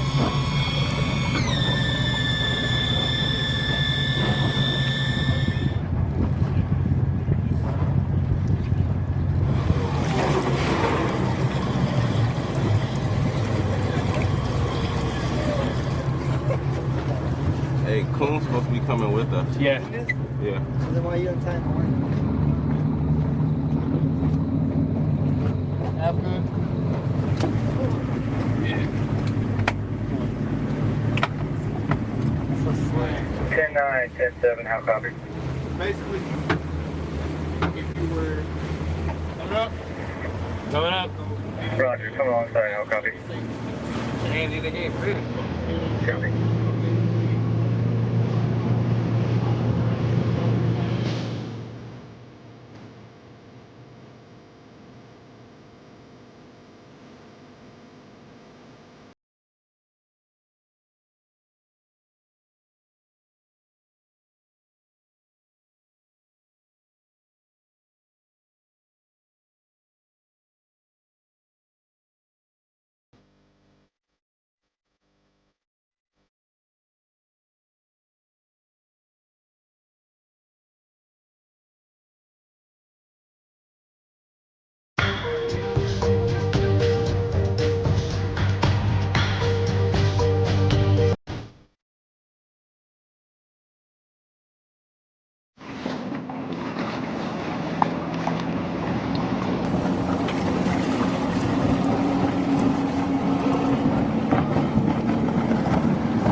I bet those things ride rough as hell.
this is a fucking nightmare.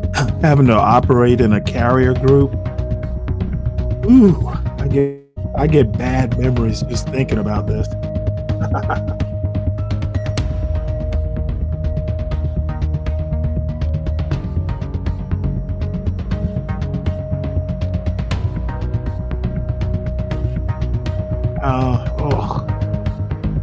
Having to operate with a carrier group at night.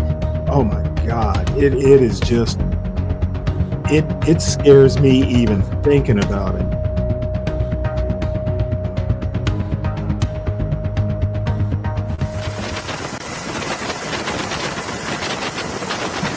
The carrier group that was that's in Japan. I have a buddy of mine who was commander of that. Well, he was in charge of that strike group.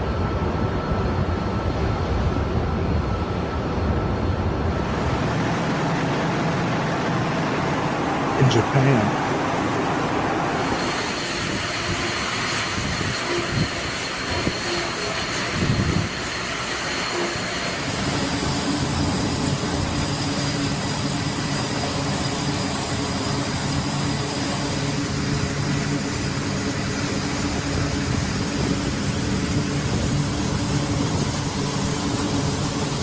Too bad of Air and Sea isn't here.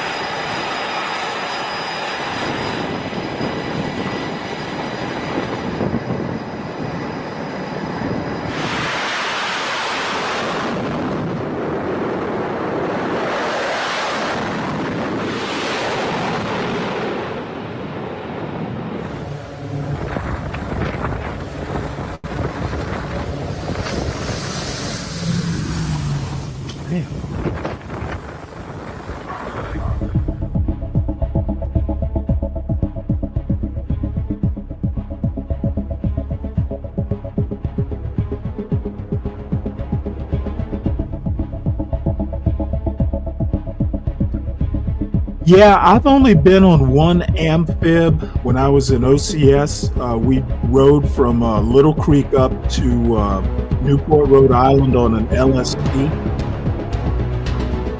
That's the only amphib experience I ever had. Those things, they have an interesting That's it for ride. today. I hope you liked this video, and if you haven't done All right, well, let's see, what time is it?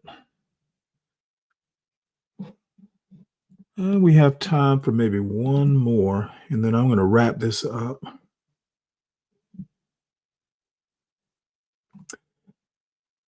You know what? Let's do this. Nah, I won't do that. I'll wait to save that for Saturday.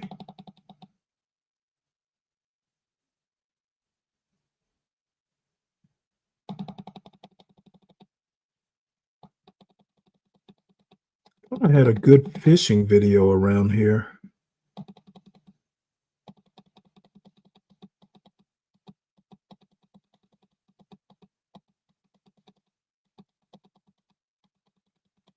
Yeah, I had so many of these videos that I never get to.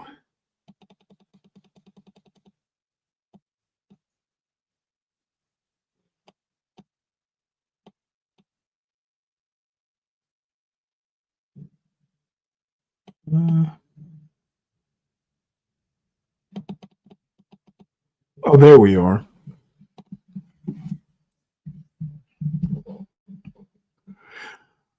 All right, well, this will be the last one, at least of this morning. Not sure if I'm going to do a evening show. I do have,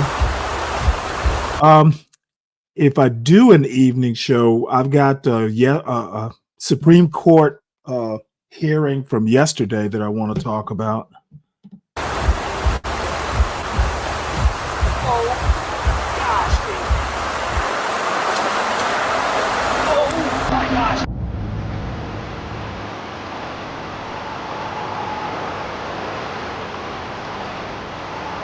Of TMKC.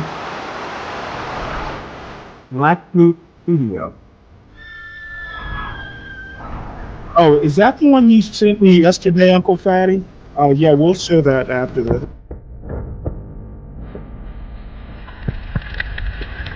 This is absolutely insane, man. I have been dreaming of this. Let's see here.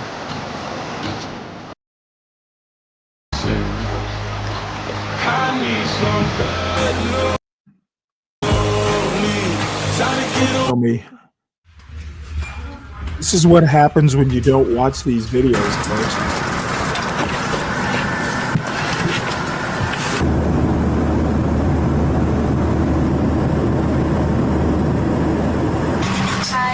Thank you. Appreciate it. Thank you.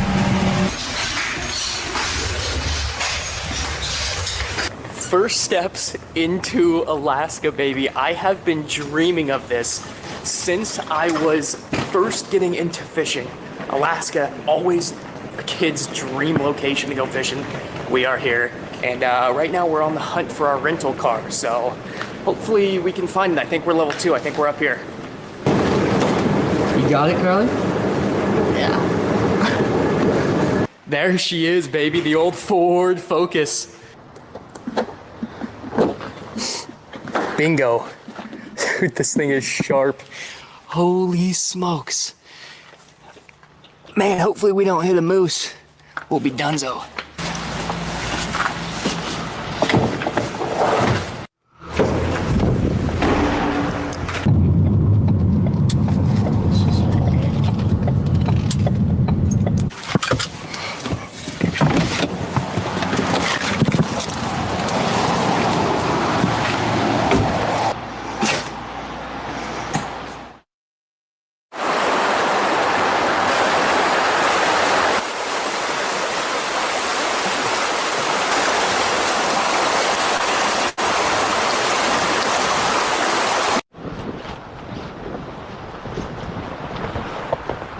Hey, Boog.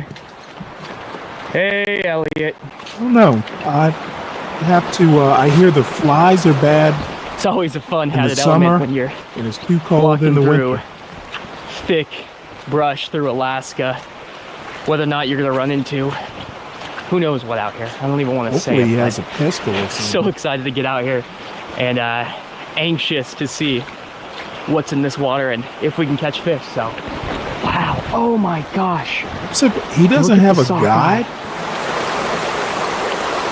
I would think he would have a guide.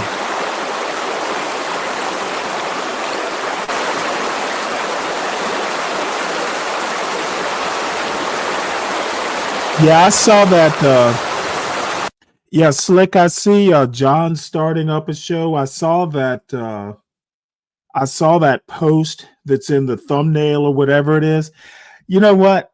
They can fucking, to me, that's just fucking embarrassing. I don't know how, saying shit like that, besides just being sycophantic. If I'm gonna worship someone, it's gonna be someone a little bit more or someone a little bit less monstrous. I don't know what these are grown men, Slick. I don't know what their problems are. That happened so fast. That was a nice fish.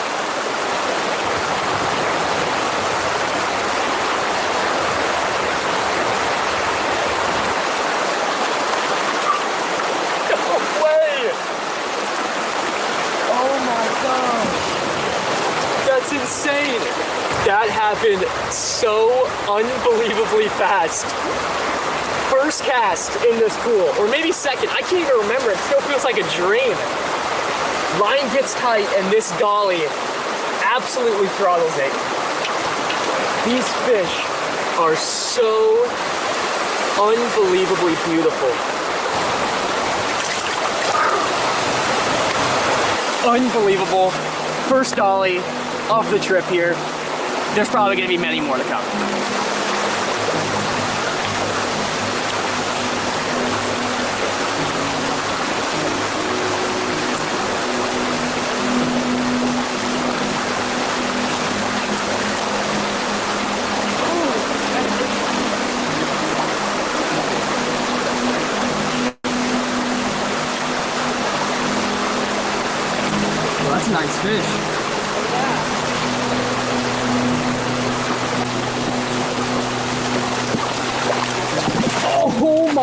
gosh, Carly.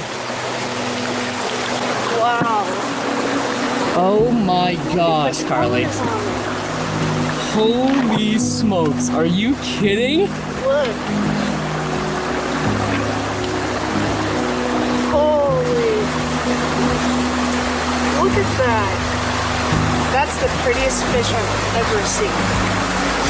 What does that look like to you? It looks like a brook trout. Wow. Like, look at the colors.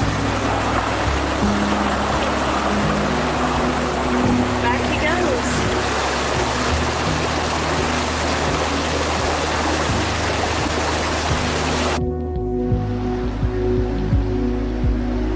This is some of the coolest fishing I've honestly ever experienced.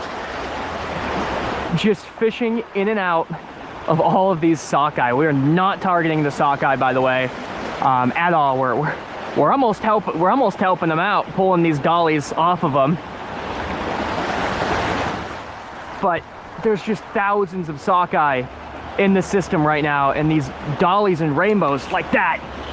Oh my gosh! Follow these fish. Damn. Up. Oh, this is a big fish, man. Follow these fish up to eat their eggs. Oh, wow. Look at this, dude. He's Like, definitely so not hard going in to this horse heavy that current. in. He's going to have to play that shit.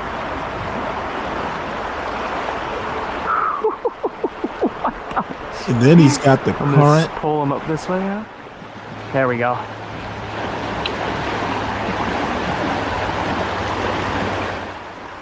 Oh my gosh, this fish is beautiful. He needs a fucking net. Oh, this fish is beautiful. There it is.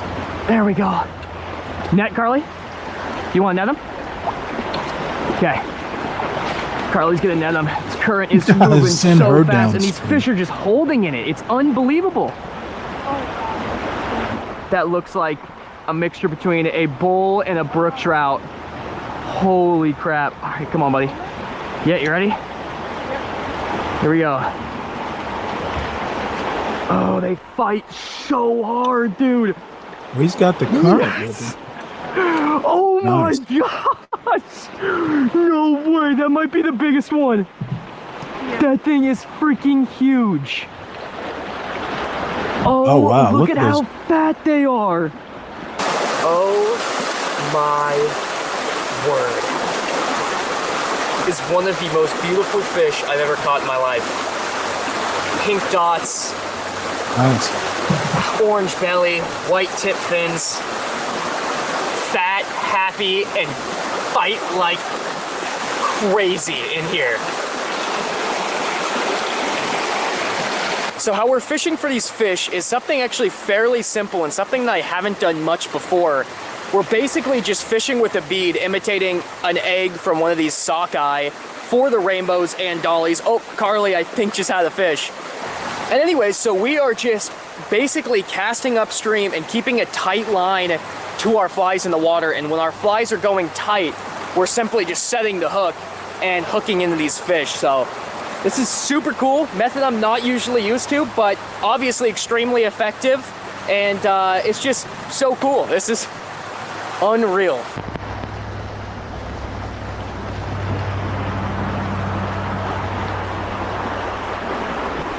There we go, right under this tree. Oh, I think it's gonna be stupid fishing today, guys. This is awesome.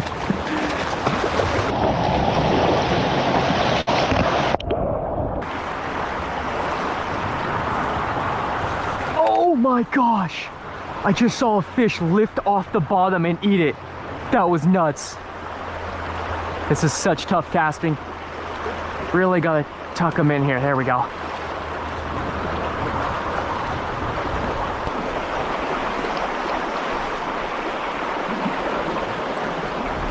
There it is. There he is, dude. See that line just go tight? Oh, that's a solid fish. Wow, got sockeye jumping all below me here. Oh, this fish is ripping me upstream. Oh man, that sockeye just ran him out. He said, get out of here, man. Making too much noise, too much commotion. Oh, it's gonna trick you eventually, buddy. There he goes, quick release. We love that, man, we love that. Hey, if we're catching them like this, we love those quick releases. One less thing we gotta do, get to fight the fish, enjoy it. He gets to swim off without being out of the water at all, so we love it.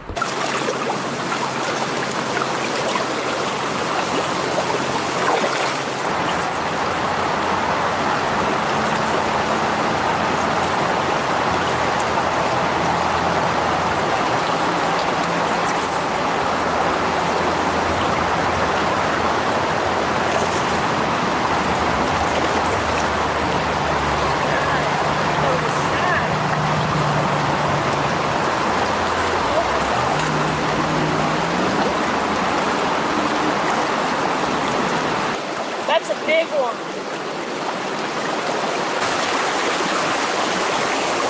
Oh, I might need another. Slow, slow, slow. It's a big, big fish. Slow, let him fight as he normally would. You got him. Woo! Wow. This fish is spitting out eggs right now. Look at that. Look at these. Usually they, yeah, I was about to say, usually fly fishermen, they just basically use pliers or something. Now I've heard quick release, when they just kind of come off the hook without you having to deal with them. So fly fishermen are like that. Let's see, I bring reality to fly fishing, and I haven't fly fished in probably a couple years, but see, I'll keep fish. I'll keep one or two for dinner. The rest I don't keep more than I can eat, but I feel no guilt in keeping a fish or two. Especially like in pond fishing or something like that. That's when you know you're matching the hatch, huh? That's crazy. These Western fishermen are a lot more. Fly fishermen are supposed to be like the elite of the elite, because fly fishing is actually pretty hard. The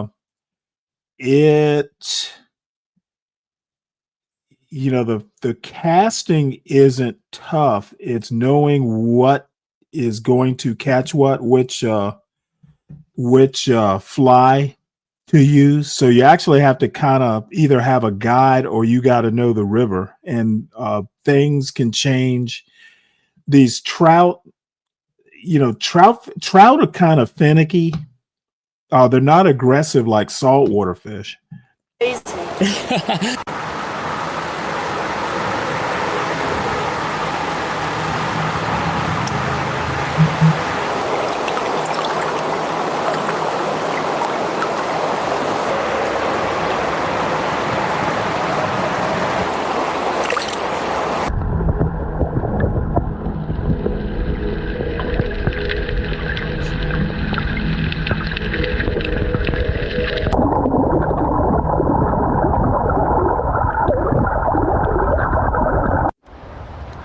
All right, guys, so there's obviously fish literally Do you everywhere in hunt here. out, You can see, Uncle I mean, Fatty? there's probably dollies, no rainbows so far, stacked up at our feet. But you can see on that far side, there are sockeyes stacked. And it's a really, really tough cast. And I'm just so curious. There's also some cut banks over there, so maybe some bigger fish can hide up under here. So I'm gonna actually try to sling one up under there and get a drift and see if we can't catch a bigger fish. What I'm doing is behind me, so it's tight. That was actually a good cast like that. And we're just gonna sling it up under the tree like that. Now line goes tight, set.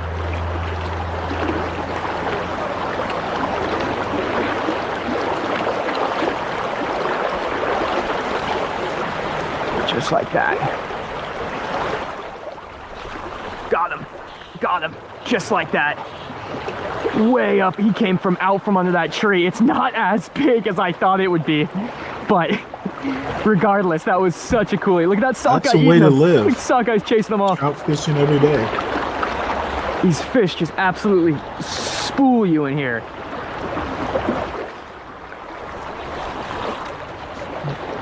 Come here, baby. All right. There we go. Cool. That was so fun. I love getting a good drift in it, rewarding you.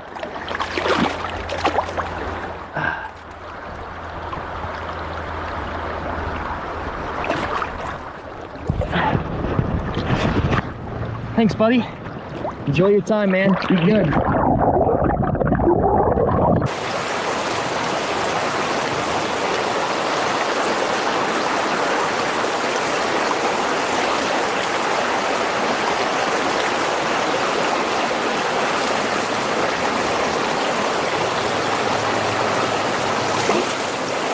There's one.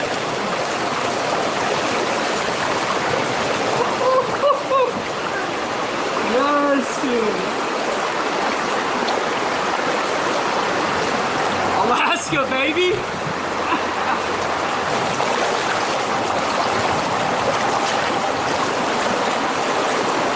Wow, this is not gonna get old. We have fished probably 20 yards of river, and I think we've caught 10 fish, and they've all been amazing, beautiful Dolly Vardens.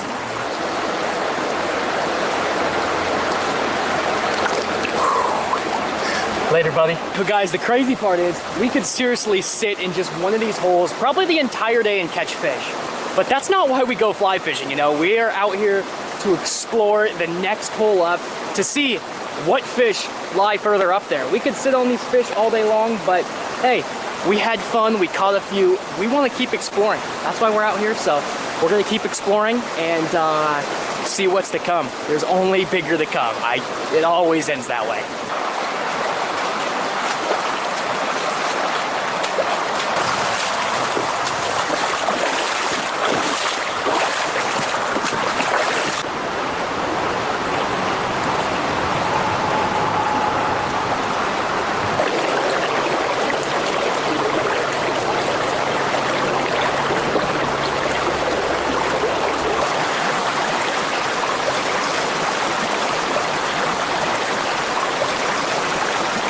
Something about witnessing this unbelievable life cycle of these salmon while getting the fish for their predators right behind them, intruding up on their beds, eating their babies, just makes me feel so grateful that I have the opportunity to be able to share this content with you guys and you guys consume it.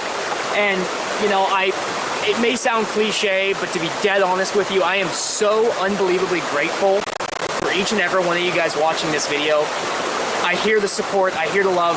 It's unbelievable. And coming out here and witnessing this and having this opportunity because you guys watching my channel still doesn't feel Uncle real. Fatty, And I just can't say thank you enough. So I hope you guys are enjoying this. This is so salmon cool. come all Witnessing that far these inland salmon running upstream, from the spawning, ocean? and catching the I didn't realize. ginormous Dolly Vardens right behind them. that, This is so cool. It feels like a dream. Yeah, I'm so happy, that's man. a hell of a long Thank way. you guys.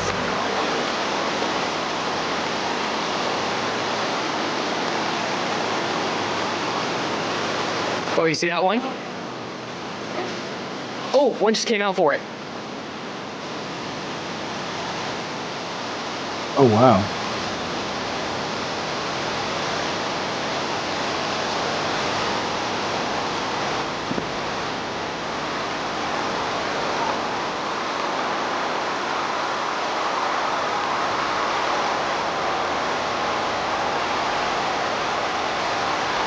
Alright, well, get over this one. Hey, how cool is this?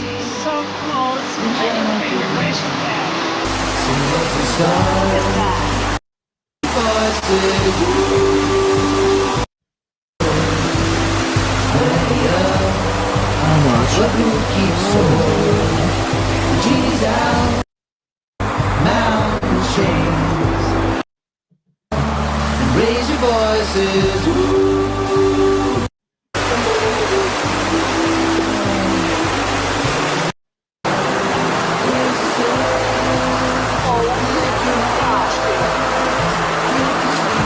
Oh my gosh, what's up, Garland?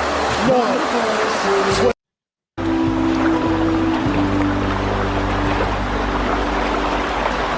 There we go. We got him out. We got him out. Holy crap, that fish took off like a jet. He's all sorts of tangled up.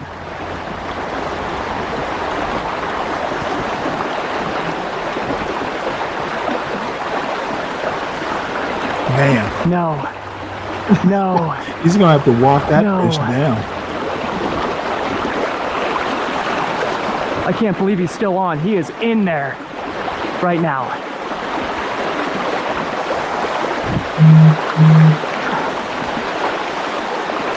If I land this fish, that's going to be insane. Oh, he's up on that tree. Oh, yeah, we're going to have to break him here. No way. No way. No. No. Oh. All of that. And I didn't even break off. I bent off. That's unfortunate, man. Yeah, I've had that happen before. I was just stalking those fish under that tree for so long. Got one in there, saw him come out and eat it, and just hooks at him, and he took off like crazy.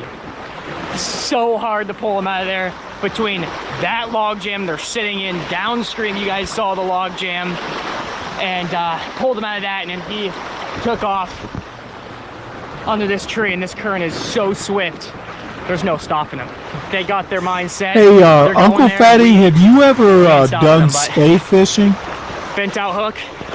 Or seen anybody do it with a steel All hook? right, guys, Carly and I are gonna play a game of tic-tac-toe on the beach here for who gets to fish this hole next. So let's see what happens. Time to build out the board.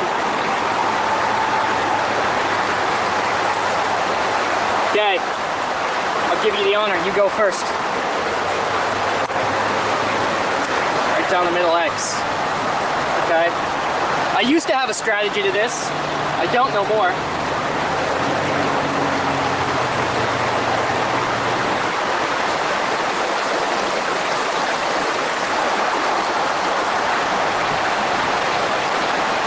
Well, no winner there.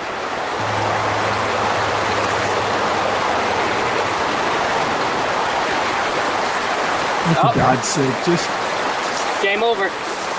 I gotta go fishing.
Yes!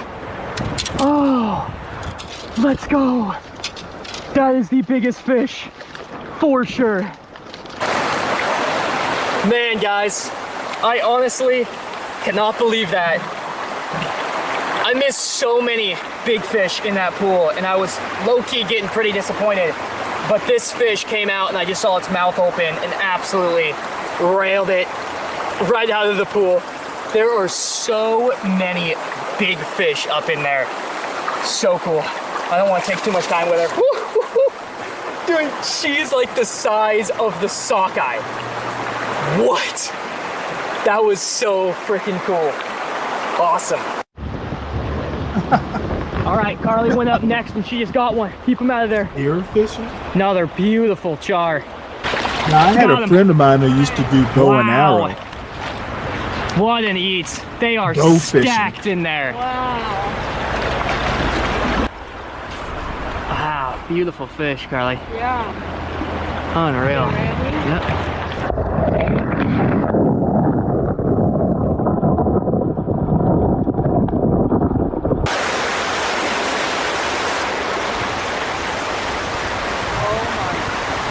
Golly goodness. That's a big one. Oh my gosh. Stag. Oh no.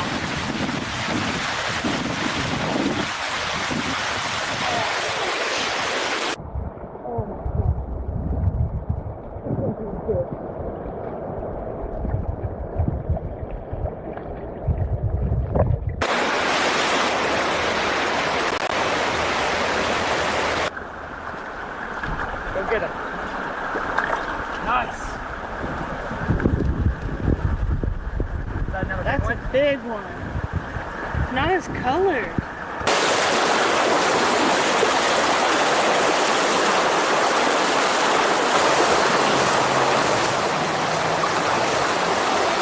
Thanks so much for watching this amazing video. We are so spoiled and so blessed to be out here. Hope you guys enjoyed it. Hey, stay tuned for the next one. We're gonna have more Alaskan content right after this one. Hopefully another few videos, so stay tuned, guys. We'll see you on the river in tight lines. All right. Well, we got one more to go. Black Boot Official.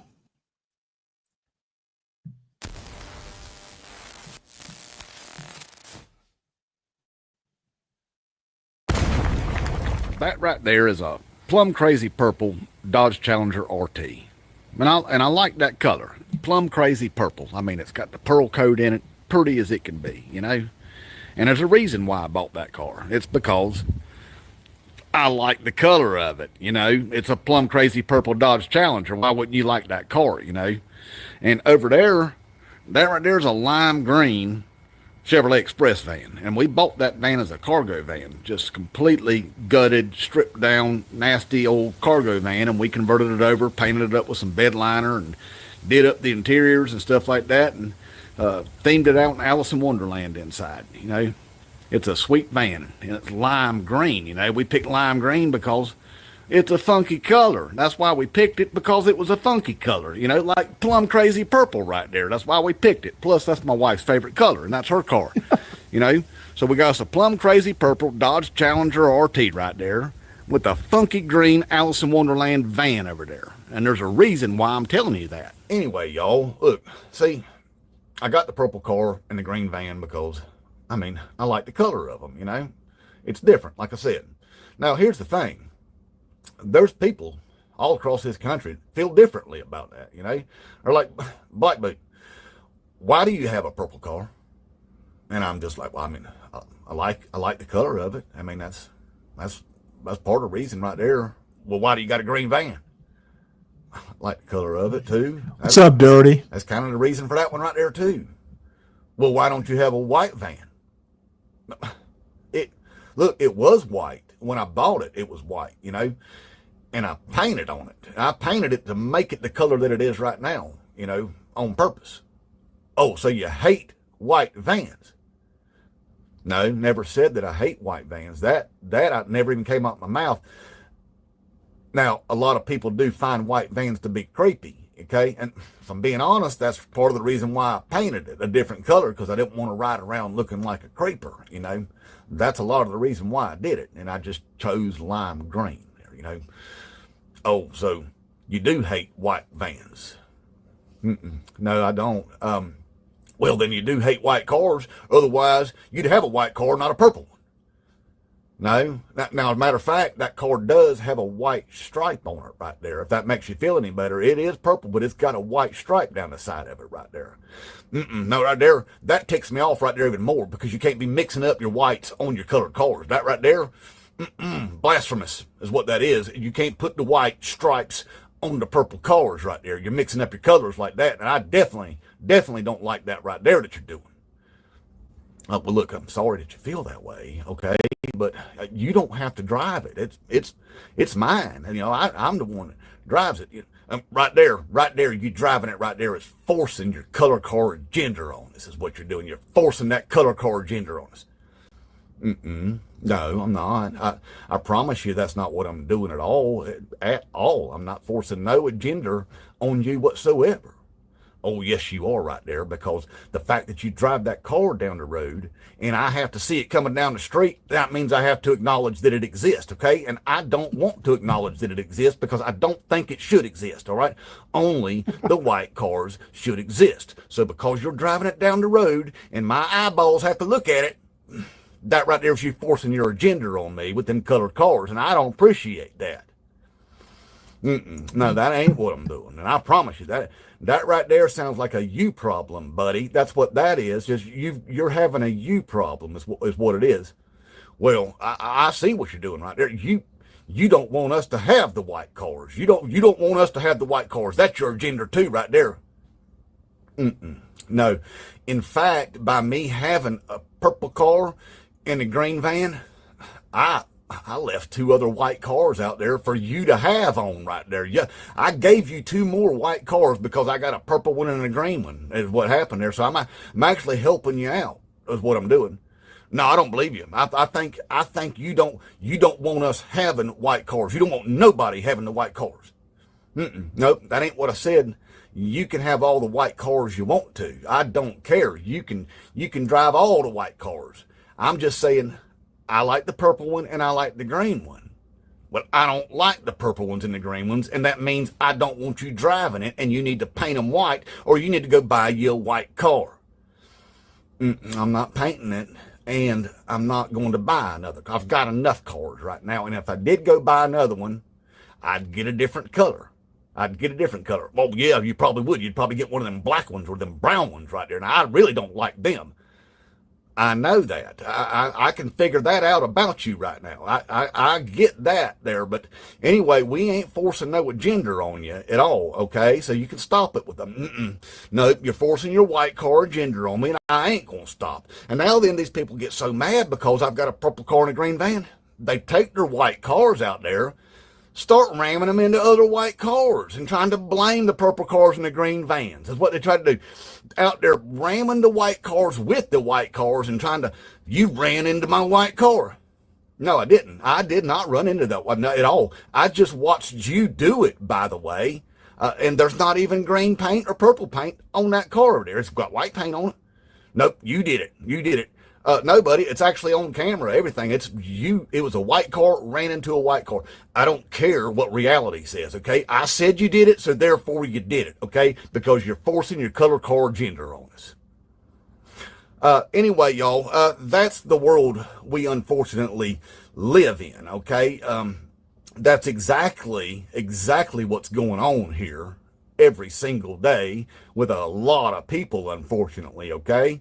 So anyway, I just wanted to kind of let you know, in a way that makes sense, Anyway, y'all, inmate Trump.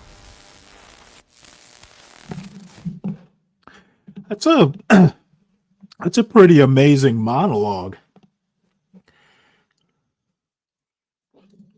Where is he from? Is that a North Carolina? That sounds like an Appalachian accent.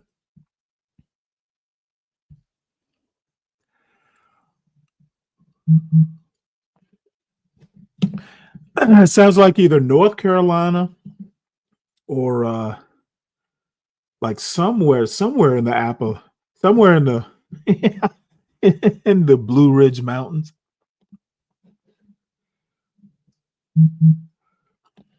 All right, let's see. Where are we time-wise?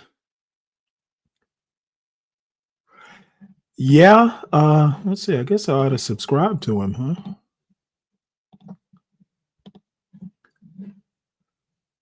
I see he plays guitar. All right, let's see here. I think that I think I've pretty much cleaned out some of this stuff. I may do a an evening show because I still have this this Supreme Court thing from yesterday where well, let me read the case to you. I think I saved it.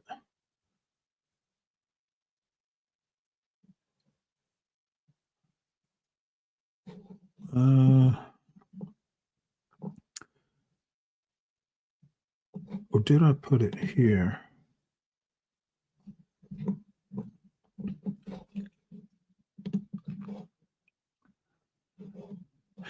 I think I mentioned it yesterday.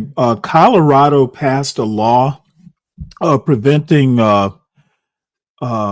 mental health professionals from doing conversion therapy, and it's made it up to the Supreme Court. They did a hearing yesterday. It was a little bit over an hour. So that's what's on trial. You know, can you pray away the gay using conversion therapy? And the pundits think that the Supreme Court is going to basically side with the conversion therapy folks. So I definitely want to hear that case. I would love to see what the argument for conversion therapy is. So if I do a show this afternoon or late afternoon, early evening, it'll be around 4 or so. Oh, did you really? Let's see. You listened to the end of that court argument. Pretty good back and forth. Okay. Well, maybe that's what we'll do. I kind of don't like doing, because there's no video involved. I grew up listening to the radio, so, not having a visual doesn't bother me. But I enjoy listening to good back and forth doing these Supreme Court hearings. Okay, well, cool. I'll definitely do that. That, and then there's a SOCH 119 that I want to look at. So that'll be the two things we do: Supreme Court and new SOCH 119 about campus conservatives on Penn State's campus. So I'm not 100% sure I'll do the evening show, but as far as I know, there's nothing, I have nothing scheduled. Pretty much everything I need to do, I can get done in an hour or two. So I enjoyed it, and I will hopefully reconvene around 4 or 5 Eastern time. So you all have a very productive afternoon, and hopefully we'll reconvene in a few hours. Take it easy, y'all.